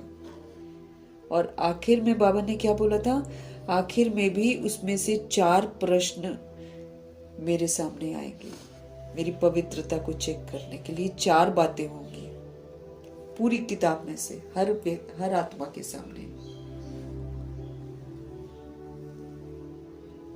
प्योरिटी ना हम समझते नहीं है ना, शुरू में खाली ब्रह्मचर्य रहकर हम इतरा लेते हैं कि हम पवित्र बन गए। नहीं, हमारी मनसा वाचा कर्मणा सब कुछ देखा जाएगा जो भगवान कह रहे हैं। देखो, अशुद्धि तो शुरू ही तब हुई है ना जब हमारे अंदर में देह का भान आया है, द्वापर युग में। तब तो हम अशुद्ध कहलाने लग गए हैं। तब सोने चांदी के महलों से बाहर निकाल दिए गए हैं, सिर्फ आंख देखने से और आंख से प्रभावित होने से। तो ये तो घनी अपवित्रता है आजकल दुनिया में। तो इसलिए हमको जो बोला जा रहा है, भगवान जी जो बोल रहे हैं, अगर हम उसमें जी रहे हैं तो हम प्योर हैं, अगर हम नहीं जी रहे हैं तो हम इम्प्योर हैं। संस्कार मेरे फिर इम्प्योरिटी के हैं, और इम्प्योरिटी के संस्कार मुझे क्या देंगे? दुख, अशांति, शक्तिहीनता, बेसमझी।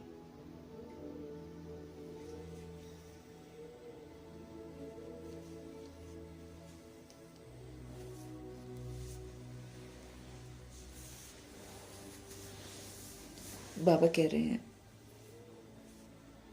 बाप समझाते हैं कि चलो तुम गृहस्थ में हो ना, तो भल गृहस्थ व्यवहार में रहो, लेकिन ये जो अंतिम जन्म है ना, इसमें तुम पवित्र रहो।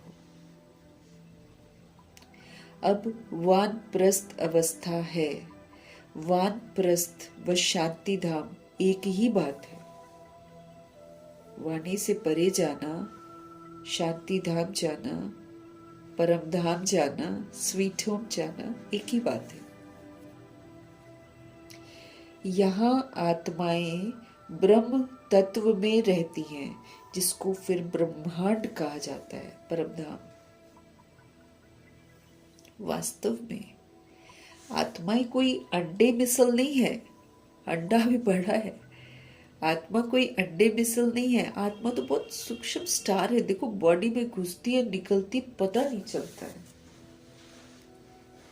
सामने कोई व्यक्ति शरीर छोड़ता है, उसका शरीर दिखाई देता है, लेकिन उसके अंदर से रूह निकली है, वो दिखाई नहीं देती है। इतनी सूक्ष्म है। तो बाबा कहते हैं आत्मा कोई अंडे मिसल नहीं है, आत्मा तो स्टार है। बाबा ने समझाया है, जो भी आत्माएं हैं इस ड्रामा में सब के सब एक्टर हैं। तो एक्टर क्या एक्टिंग कर रहे हैं? तो एक्टिंग कोई हमेशा चलती रहेगी क्या? खत्म होती है ना एक्टिंग। कि जो भी सोल्स हैं यहाँ पर वो एक्टर्स हैं।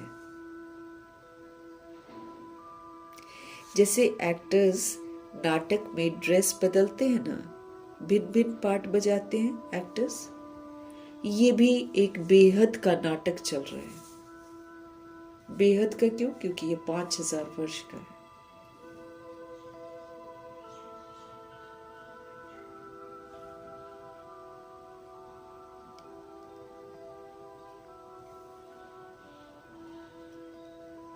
आत्माएं इस सृष्टि पर 5 तत्वों के बने हुए शरीर में प्रवेश करके पाठ बजाती है। आत्माएं इस सृष्टि पर 5 तत्वों के बने हुए शरीर में प्रवेश करके पाठ बजाती है, शुरू से लेकर। परमात्मा और ब्रह्मा, विष्णु, शंकर सब एक्टर्स हैं। शिव बाबा तो सबसे अच्छा एक्टर है। फिर ब्रह्मा जी को सिखाते हैं कि एक्टिंग कैसे करनी है। फिर वो विष्णु बनते हैं, वो शंकर बनते हैं, सब एक्ट सीखते हैं तभी तो बनते हैं। हमको भी अपना ब्रह्मा बनना है, हमको भी अपने लिए स्थापना करनी है, पालना के संस्कार धारण करने हैं, हमको भी अपना शंकर बनना है। नाटक में भिन्न भिन्न प्रकार की ड्रेस हमको मिलती है। शरीर रूपी ड्रेस, कभी कैसा, कभी कैसा, कभी कैसा, एक जैसा थोड़ी होता है। अब ब्रह्मा जी का जो शुरू का नारायण जी का ड्रेस है, वो थोड़ी उनको मिलता रहता है अंत तक। अंत में देखो वो दादा लेखराज होते हैं। तो नाटक में जैसे जैसे हम कर्मा करते हैं वैसे वैसे हमको ड्रेस मिल जाता है। आजकल कैसे कैसे बच्चे पैदा हो रहे हैं, ड्रेस देखो उनको कैसी मिल रही है। किसी को बीमारी वाली ड्रेस मिल रही है, किसी को पता नहीं कैसी कैसी ड्रेस, खतरनाक बीमारियों वाली ड्रेस मिल रही है। तो नाटक में भिन्न भिन्न प्रकार की ड्रेस मिलती है पाठ बजाने के लिए। घर में आत्माएं सब शरीर के बिगड़ रहती हैं। जो हमारा घर है परम धाम, वहां पर हमको ड्रेस नहीं है, वहां पर हम बिंदी है। तो घर में आत्माएं सब शरीर के बिगड़ रहती है। फिर जब 5 तत्वों का हमारा शरीर तैयार होता है तब उनमें प्रवेश करती है। 84 शरीर मिलते हैं। ये 84वां वाला मर्जीवा शरीर है, जैसे ब्रह्मा जी का है। मतलब ये 84वां शरीर मतलब हम भगवान को सौंपते हैं, फिर भगवान उसको अपनी अमानत कहकर मुझे वापस करके कहते, इसको अब तुम मेरे डायरेक्शन पर यूज करो, इसमें रहकर अब तुम निखरो, फिर से तुम पवित्र बनो। ये 84वां ड्रेस है। ये 84वां ड्रेस भगवान की अमानत है। भगवान की अमानत के रूप में मिलता है, इसीलिए इसको 84वां ड्रेस कहते हैं। तो 84 शरीर मिलते हैं तो नाम भी इतने बदलते हैं। अब देखो 84वां शरीर मिला ना, तो ब्रह्मा जी नाम रखा, दादा लेखराज हटा दिया। शुरू में कितनी सारी आत्माओं का नाम चेंज किया। गुलजार दादी का हृदय मोहिनी और गुलजार, उनका नाम शोभा था। जानकी का जनक, प्रकाशमणि दादी का नाम क्या था पता नहीं, लेकिन प्रकाशमणि नाम उनको मिला।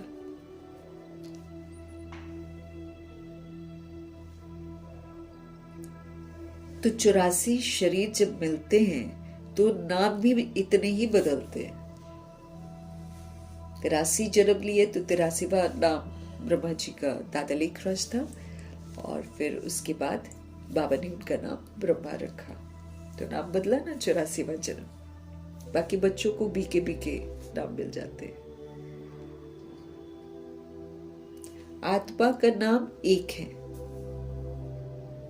अब शिव बाबा तो है ही पतित पावन, उनको अपना शरीर नहीं है। शरीर का आधार लेना पड़ता है। बात कैसे करेंगे, इसलिए लेना पड़ता है। कहते हैं मेरा नाम शिव है, भल पुराने शरीर में आता हूं, इनके शरीर का नाम अपना है, इनका व्यक्त नाम है, फिर अव्यक्त नाम पड़ा है। पहले व्यक्त नाम था दादा लेखराज, फिर अव्यक्त नाम पड़ा उनका ब्रह्मा। एक धर्म वाला दूसरे धर्म में जाता है तो नाम बदलना पड़ता है ना। दुनिया में भी धर्म बदलते हैं ना, तो नाम बदलते हैं। तो यहाँ भी पवित्रता के धर्म में आए तो दादा लेखराज थोड़ी चलेगा, इसलिए ब्रह्मा नाम रखते हैं शिव बाबा इनका। तुम भी शूद्र धर्म से बदलकर ब्राह्मण धर्म में आए हो, तो नाम बदला है ना, ब्रह्मा कुमार ब्रह्मा कुमारी हो गया। अब ये तो बाबा कर देते, अब हमको देखना है कि शूद्रपन मेरे अंदर नहीं होना चाहिए, उसको खत्म करना है शूद्रपन को। तुम भी शूद्र धर्म से बदल ब्राह्मण धर्म में आए हो, तो नाम बदला है ना। तुम लिखते हो शिव बाबा थ्रू ब्रह्मा। शिव बाबा परमपिता परमात्मा है, उनका नाम कभी भी बदलता नहीं है।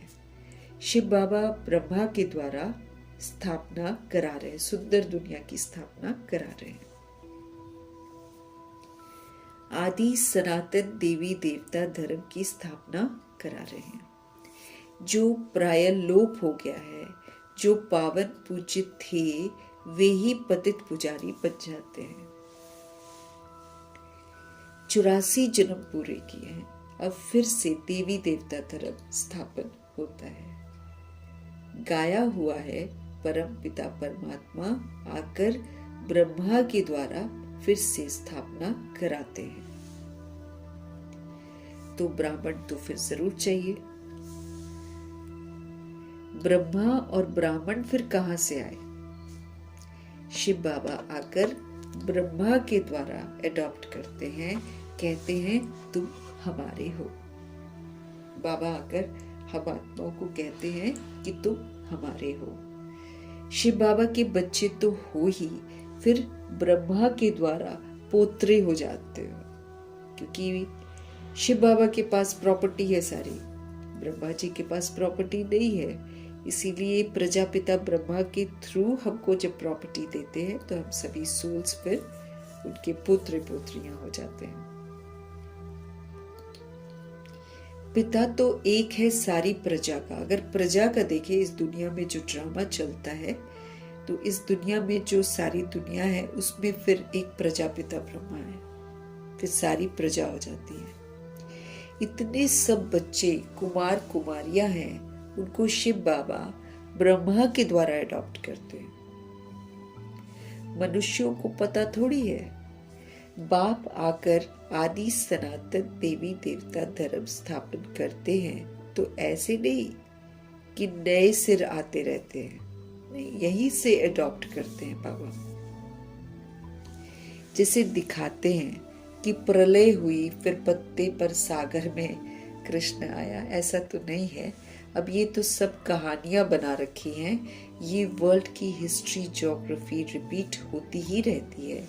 आत्मा अमर है, उसमें पाठ भी फिर अमर है। पाठ कभी किसता नहीं है। बाबा कहते पाठ नहीं किसता है। सतयुग में वही लक्ष्मी नारायण की सूर्यवंशी राजधानी तो चलती आती है, कभी बदलती नहीं है। बाबा कहते सतयुग में वही लक्ष्मी नारायण की सूर्यवंशी राजधानी चलती आती है, कभी बदलती नहीं है।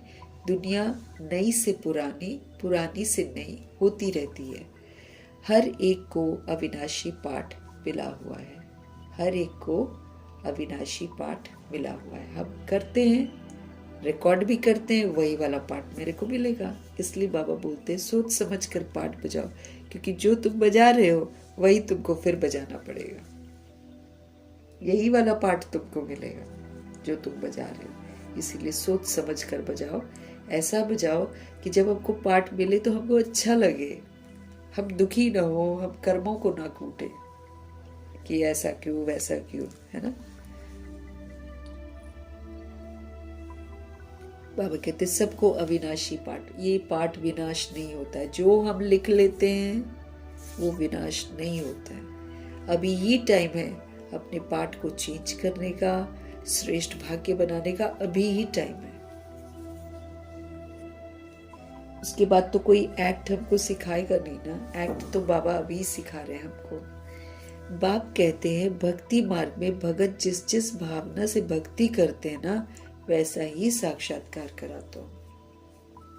बाप कहते हैं भक्ति मार्ग में भगत जिस जिस भावना से भक्ति करते हैं ना, वैसा ही साक्षात्कार कराता हूँ। कोई को हनुमान का साक्षात्कार हो जाता है, कोई को गणेश का हो जाता है ना। तो हर आत्मा जैसा जैसा भक्ति भावना करती है, अब वो हनुमान जी तो आएंगे नहीं, हनुमान जी ब्रह्मा जी हैं, गणेश जी आएंगे नहीं, है ना। तो ये सारा पुरुषार्थ का यादगार है। तो जो जिसकी भक्ति करता है, अगर नौधा भक्ति करता है, कुछ बहुत घनी भक्ति करता है, तो बाबा साक्षात्कार करा देते भावना देखकर। लेकिन भगवान कराते हैं साक्षात्कार, वो हनुमान जी नहीं कराते कि साक्षात्कार करा दिया हमने। बस उसी में कई लोग खुश हो जाते हैं, फिर समझते भाई हमको तो दिखाई देते हैं, ऐसे बोलते हैं।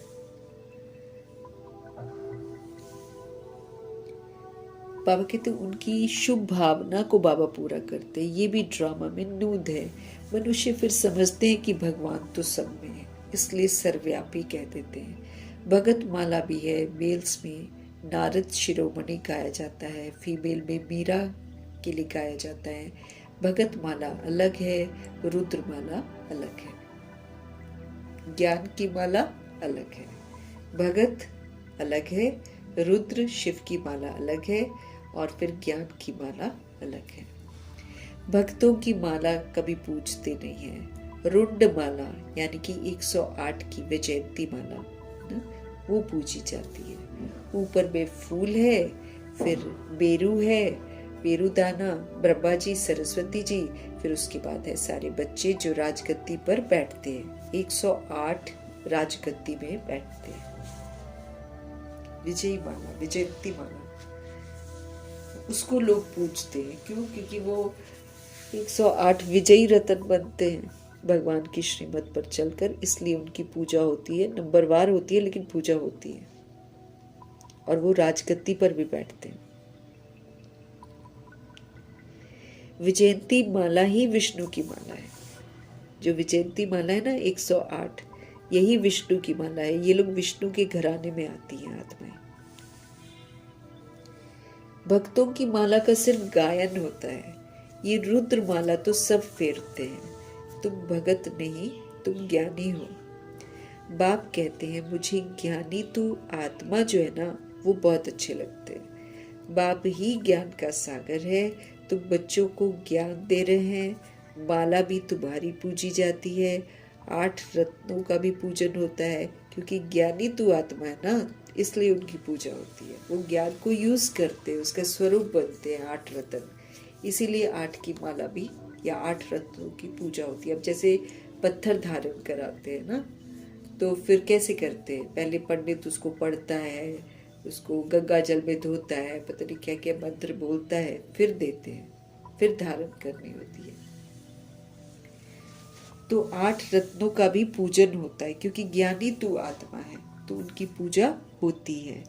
अंगूठी बनाकर पहनते हैं, क्योंकि ये भारत को स्वर्ग बनाते हैं, इसीलिए इनका रत्नों के रूप में भी पूजन होता है। आजकल तो असली रत्न नहीं मिलते, नकली मिलते हैं।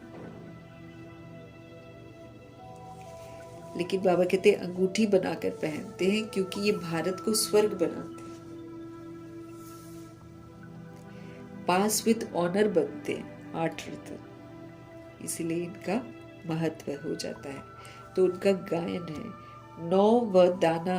9वां दाना बीच में शिव बाबा को रखते हैं, बीच में शिव और फिर 8 रत्न चार। इस एक शिव की श्रीमत पर संपूर्ण चलने वाले 8 रत्न बनते हैं। ये भी डिटेल की समझानी है। बाप तो सिर्फ कहते हैं आप बाप और वर्षे को याद करो, तो तुम्हारे जो पाप कर्म है ना वो विनाश हो जाएंगे, फिर तुम चले जाएंगे। पतित आत्माएं पावन दुनिया में जा नहीं सकती हैं। ये स्पष्ट करते हैं कि पतित आत्माएं जो है वो पावन दुनिया में जा नहीं सकती हैं। यहाँ सब पतित हैं। देवताओं के शरीर तो पवित्र थे, निर्विकारी थे। वो है पूज्य, यथा राजा रानी तथा प्रजा पूज्य है। यहाँ सब है पुजारी। वहां दुख की बात ही नहीं है। उनको कहा जाता है स्वर्ग, उनको कहा जाता है सुख धाम। वहां सुख शांति सब थी, अब तो कुछ नहीं है, इसलिए इसको नरक और उनको स्वर्ग कहा जाता है।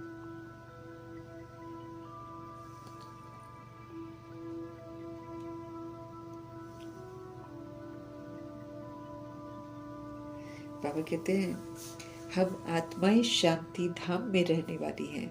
वहां से हम आते हैं यहाँ पर पाठ बजाने के लिए। 84 जन्म पूरे भोगने पड़ते हैं। अभी दुख धाम है, फिर हम जाते हैं शांति धाम, फिर जाएंगे सुख धाम। सुख धाम में आएंगे। बाप सुख धाम का हमको मालिक बना रहे हैं। भगवान हमको मनुष्य से देवता बनाने का पुरुषार्थ करवा रहे हैं। कहते जो मैं बोलता हूँ करते जाओ, तुम स्वर्ग में जाओगे, देवता बन जाओगे।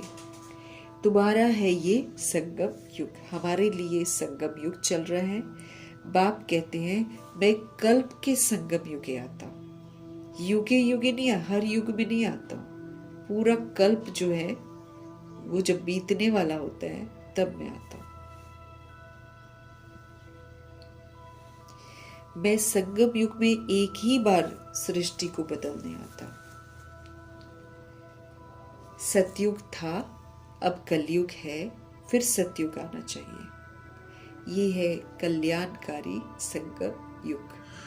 सबका इसमें कल्याण होना है। हर आत्मा दुखों से मुक्त होती है। सबको रावण की जेल से छुड़ाते हैं। सभी आत्माओं को रावण की जेल से छुड़ाते हैं। उनको दुख हरता सुख करता कहा जाता है। यहाँ सब दुखी हैं। तुम पुरुषार्थ करते हो किसमें? सुखधाम में जाने के लिए। सुखधाम जाना है तो फिर पहले शांति धाम में जाना है। तुमको पाठ बजाते बजाते 5000 वर्ष हो गए।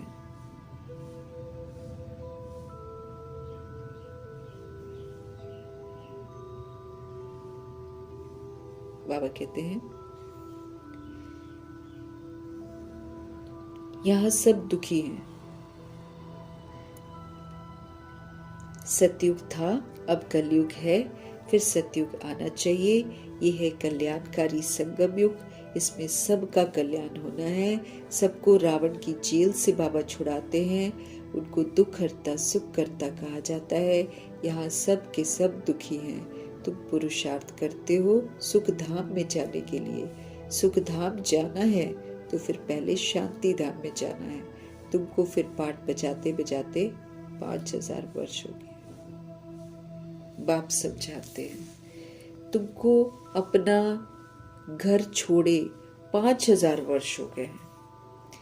उसमें तुम भारतवासियों ने 84 जन्म लिए हैं।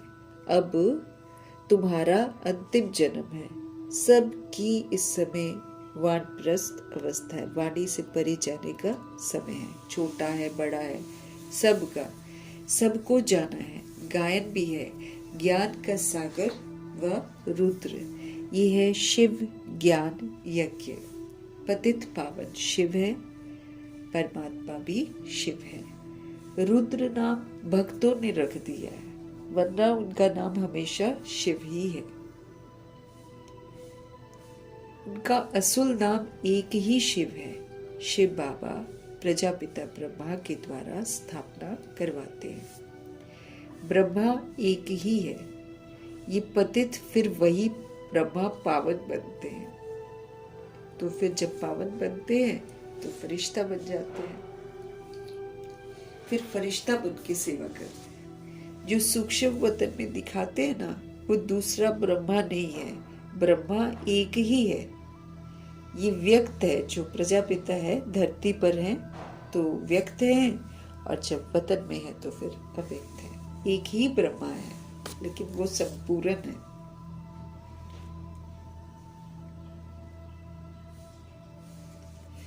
ये संपूर्ण पावन हो जाएंगे तो फिर इनको सूक्ष्म वतन में देखेंगे।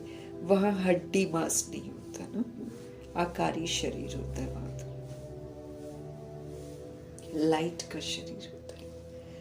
सारा भारी पद तो उन्होंने यहाँ पर छोड़ दिया, तब तो बने हैं फरिश्ते।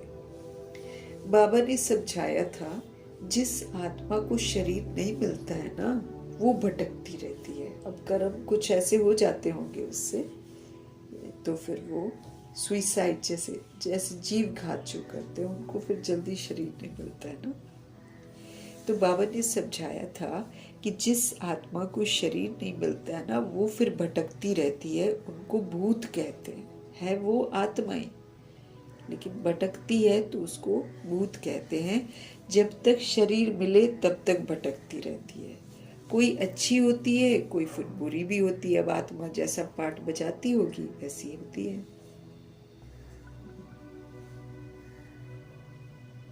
इसीलिए हमको भूत प्रेत आत्माओं की भी सेवा करनी है ना, क्योंकि वो भी आत्मा भाई है, लेकिन किसी वजह से उनको बॉडी नहीं मिला है।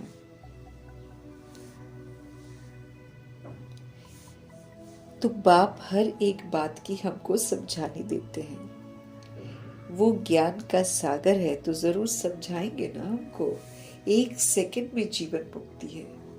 1 सेकंड में अल्फ और बे को याद करो तो सेकंड में जीवन मुक्ति का वर्षा हमको मिल जाएगा। अगर हम शिव बाबा को और बादशाही को याद करेंगे, मतलब वैसा पुरुषार्थ करेंगे, तो हमको 1 सेकंड में जीवन मुक्ति का वर्षा मिल जाएगा। जीवन में रहते हम मुक्त अवस्था में रहेंगे, कोई बंदिश नहीं, कोई बंधन नहीं।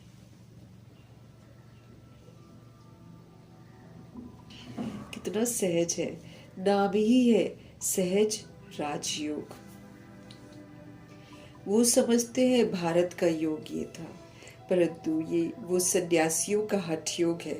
ये तो बिल्कुल बाबा बहुत इजी योग हमको सिखाते हैं। योग माना बाबा की याद, उनका है, दुनिया वालों का है हठ योग।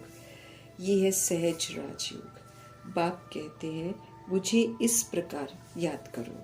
कोई लॉकेट आदि लगाने की हमको जरूरत नहीं है।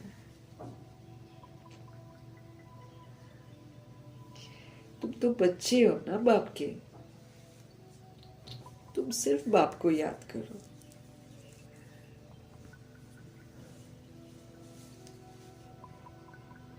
तुम यहाँ पाठ बजाने के लिए आए हो। अब सबको वापस घर जाना है, फिर वही पाठ आपको बजाना है। भारतवासी ही सूर्यवंशी, चंद्रवंशी, वैश्यवंशी, शूद्रवंशी बनते हैं। भारतवासी ही सूर्यवंशी, चंद्रवंशी, वैश्यवंशी, शूद्रवंशी बनते हैं। इस बीच में और धर्म वाले भी आते हैं, मतलब सोल्स। भारत को स्वर्ग बनाने वाले भारतवासी कहलाते हैं ना, वो सूर्यवंशी बनते हैं। वो सूर्यवंशी बनते हैं, फिर चंद्रवंशी बनते हैं, फिर वैश्यवंशी, फिर शूद्रवंशी बनते हैं। वो लेते हैं पूरा, मतलब पाठ जो बजाना है ना, पूरा बजाते। कौन? भारतवासी। भारतवासी कौन? जो भारत को स्वर्ग बनाने में बाबा की मदद करते हैं। इस बीच में बाबा कहते दूसरे धर्म वाले भी आते, क्रिश्चियनिटी, इस्लाम वगैरह सब आते। 84 जन्म तुम लेते हो, फिर तुमको ही नंबर 1 में जाना है। फिर तुम सतयुग में आएंगे तो और सभी शांति धाम में चले जाएंगे। और धर्म वालों के वर्ण नहीं है, वर्ण भारत के ही है ना। देवता वर्ण, क्षत्रिय वर्ण, वैश्य वर्ण, शूद्र वर्ण, ब्राह्मण वर्ण, फिर फरिश्ता, फिर देवता।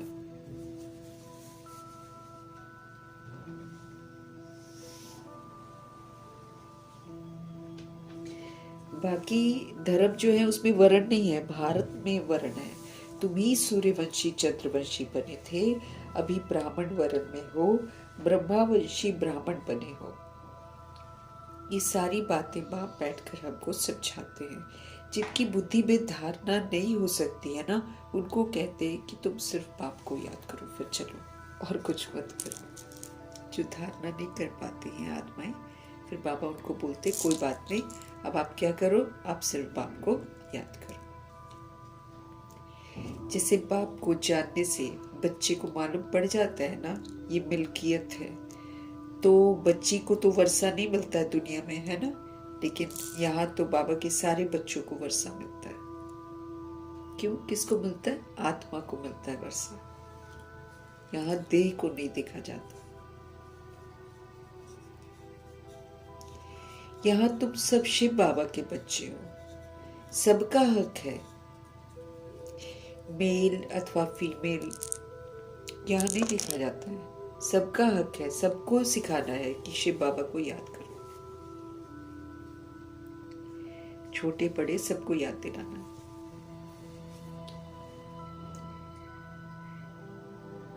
जितना हम उनको याद करेंगे उतना मेरे पाप कर्म खत्म होंगे। 63 जन्मों के जो पाप हैं वो हमारे भस्म होंगे। पतित से पावन हम बच जाएंगे। आत्मा में जो खाद पड़ी है ना, वो निकले कैसे? बाप कहते हैं योग से ही तुम्हारी खाद निकलेगी। कनेक्ट हो जाओ शिव बाबा से, शिव बाबा से ही पावर्स मिलेगी और फिर हम अपनी बुराइयों को छोड़ सकेंगे। बाप कहते हैं योग से ही तुम्हारी खाद खत्म हो जाएगी। ये पतित शरीर तो यहाँ ही छोड़ना है। आत्मा पवित्र बन जाएगी, सब मच्छरों सदृश चले जाएंगे। आत्मा पवित्र बन जाएगी और फिर सब मच्छरों सदृश घर वापस चले जाएंगे। बुद्धि भी कहती है सतयुग में बहुत थोड़े रहते हैं। इस विनाश में कितने मनुष्य मरेंगे, बाकी थोड़े जाकर रहेंगे। राजाएं तो थोड़े ही होंगे ना, बाकी 9 लाख प्रजा सतयुग में रहती। 108 राजे और 9 लाख प्रजा।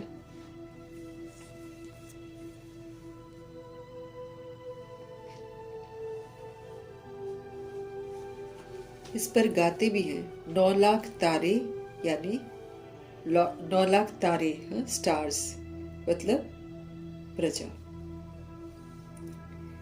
झाड़ पहले छोटा होता है, फिर वृद्धि को पाता रहता है, और अभी तो कितनी सारी सोल्स हो गई हैं।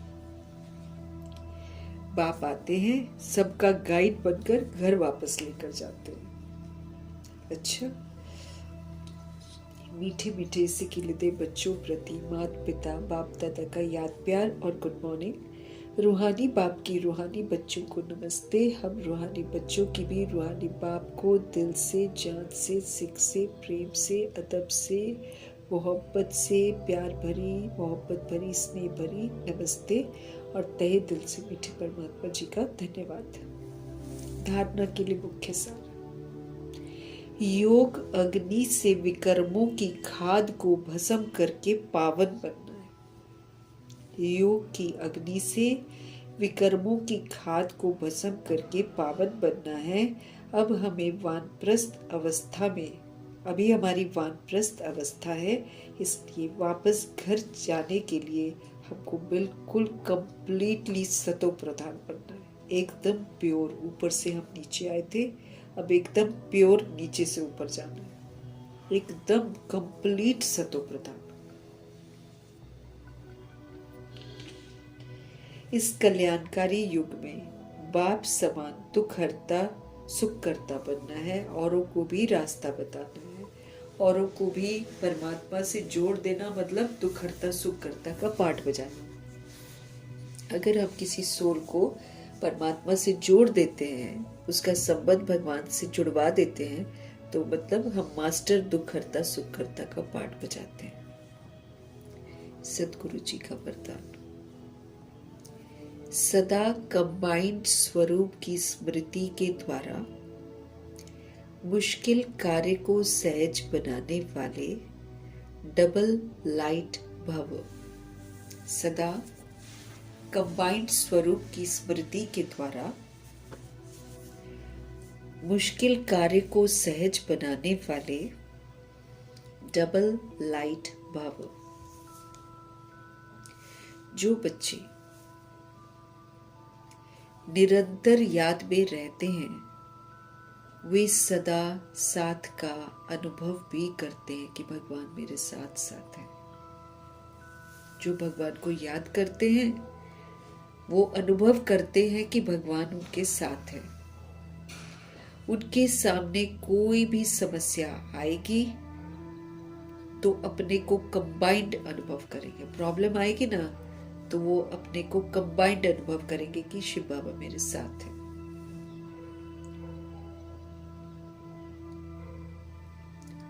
घबराएंगे नहीं कभी भी वो समस्या को देखकर। ये कंबाइंड स्वरूप की जो स्मृति है,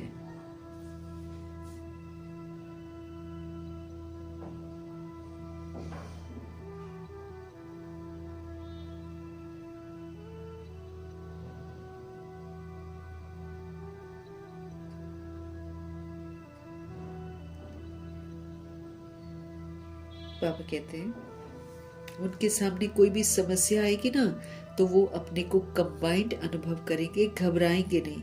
ये जो कंबाइंड स्वरूप की स्मृति है, ये कोई भी मुश्किल कार्य को सहज बना देती थी। जहां आप सोचेंगे बाबा मेरे साथ हैं, वहां पर बाबा कहते कोई भी मुश्किल कार्य है ना, एकदम इजी हो जाएगा। स्मृति। कभी कोई बड़ी बात सामने आए, क्या करो? अपना बोझ बाप के ऊपर रख, खुद डबल लाइट हो जाओ। बाबा जाने, बाबा गाइड करेंगे। जैसे खाना नहीं था तो ब्रह्मा जी ने क्या किया? सौंप दिया भगवान को, आप जानो, और खुद निश्चिंत हो गए। भाग दौड़ नहीं करी, यहाँ से कुछ करते वहां, किसी को नहीं बोला वहां से ले आओ, यहाँ से ले आओ, जाओ तुम लोग मांग कर ले आओ ना। भगवान जी को दे दिया सारा बोझ, और क्या हो गए? डबल लाइट हो गए। तो फरिश्ते समान दिन रात खुशी में मन से डांस करते रहेंगे। अगर हम कंबाइंड हैं बाबा के साथ, अगर हम कभी भी घबराते नहीं हैं समस्याओं को देखकर, लेकिन प्रभु जी को साथ रखते हैं,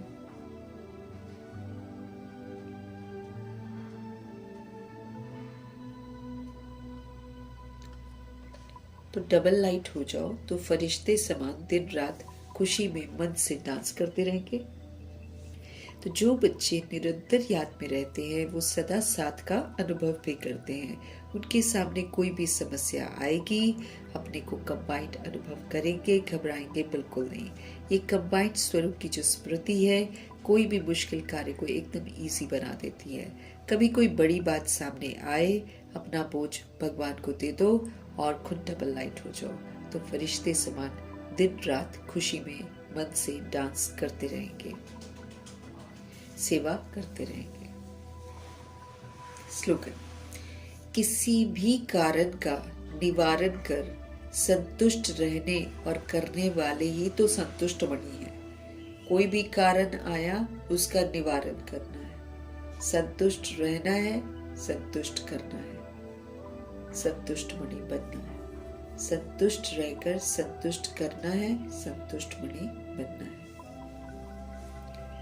अव्यक्त इशारे हमको मिल रहे हैं।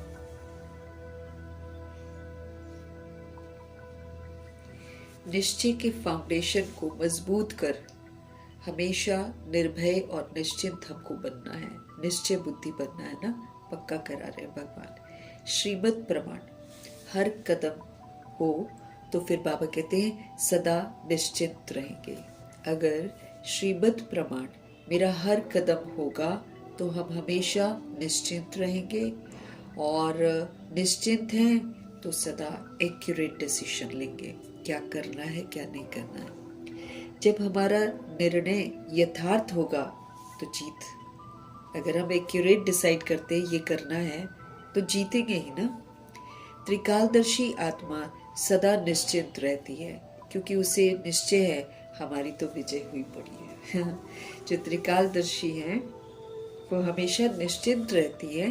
क्यों? क्योंकि उन्हें निश्चय है कि अरे कल पहले मैं विजय हुई थी, अभी भी मैं ही होना है, आगे भी हम ही होंगे। अटूट विश्वास, निश्चय बुद्धि। तो श्रीमद् प्रमाण अगर हम हर कदम उठाते हैं तो हमको कोई टेंशन लेने का जरूरत नहीं है, निश्चिंत रहेंगे। और अगर हम निश्चिंत हैं तो हमेशा करेक्ट डिसीजन लेंगे। करेक्ट डिसीजन होगा तो जीत हमारी फिक्स है। त्रिकालदर्शी आत्मा हमेशा निश्चिंत रहती है, क्योंकि उसको ये अटूट विश्वास होता है, अटूट निश्चय होता है कि हमारी विजय तो हुई पड़ी है। कल पहले भी हमने विजय प्राप्त करी थी, अभी भी हम प्राप्त कर रहे हैं और आगे भी हम ही प्राप्त करते रहेंगे। ये अटूट विश्वास उन आत्माओं की बुद्धि में रहता है। तो हमको निश्चय बुद्धि बनना है, अपनी जो नींव है निश्चय की उसको मजबूत करना है और सदा निर्भय रहना है, सदा निश्चित रहना है। मीठे परमात्मा जी की मीठी मुरली और उसकी समझाने के लिए, हम आत्माओं को पढ़ाने के लिए उनका धन्यवाद करेंगे। ब्रह्मा माँ का धन्यवाद, जगदम्बा माँ का धन्यवाद, कुलसाया दादी जी का धन्यवाद, अष्टरत्नों का धन्यवाद, नवग्रहों का धन्यवाद, एडवांस पार्टी की सारी सोल्स का धन्यवाद, बची हुई जितनी भी आत्माएं हैं उनका धन्यवाद, 5 तत्वों का धन्यवाद, ड्रामा का धन्यवाद, प्रकृति का धन्यवाद, माया का धन्यवाद, यमदूत का धन्यवाद, करोड़ों की आबादी का धन्यवाद, साधनों का धन्यवाद, साधन बनाने वालों का धन्यवाद, साथ में रहने वाली सोल्स का धन्यवाद, सहयोगी आत्माओं का धन्यवाद, अविनाशी खजानों का धन्यवाद, समय का धन्यवाद, पूरे यूनिवर्स का धन्यवाद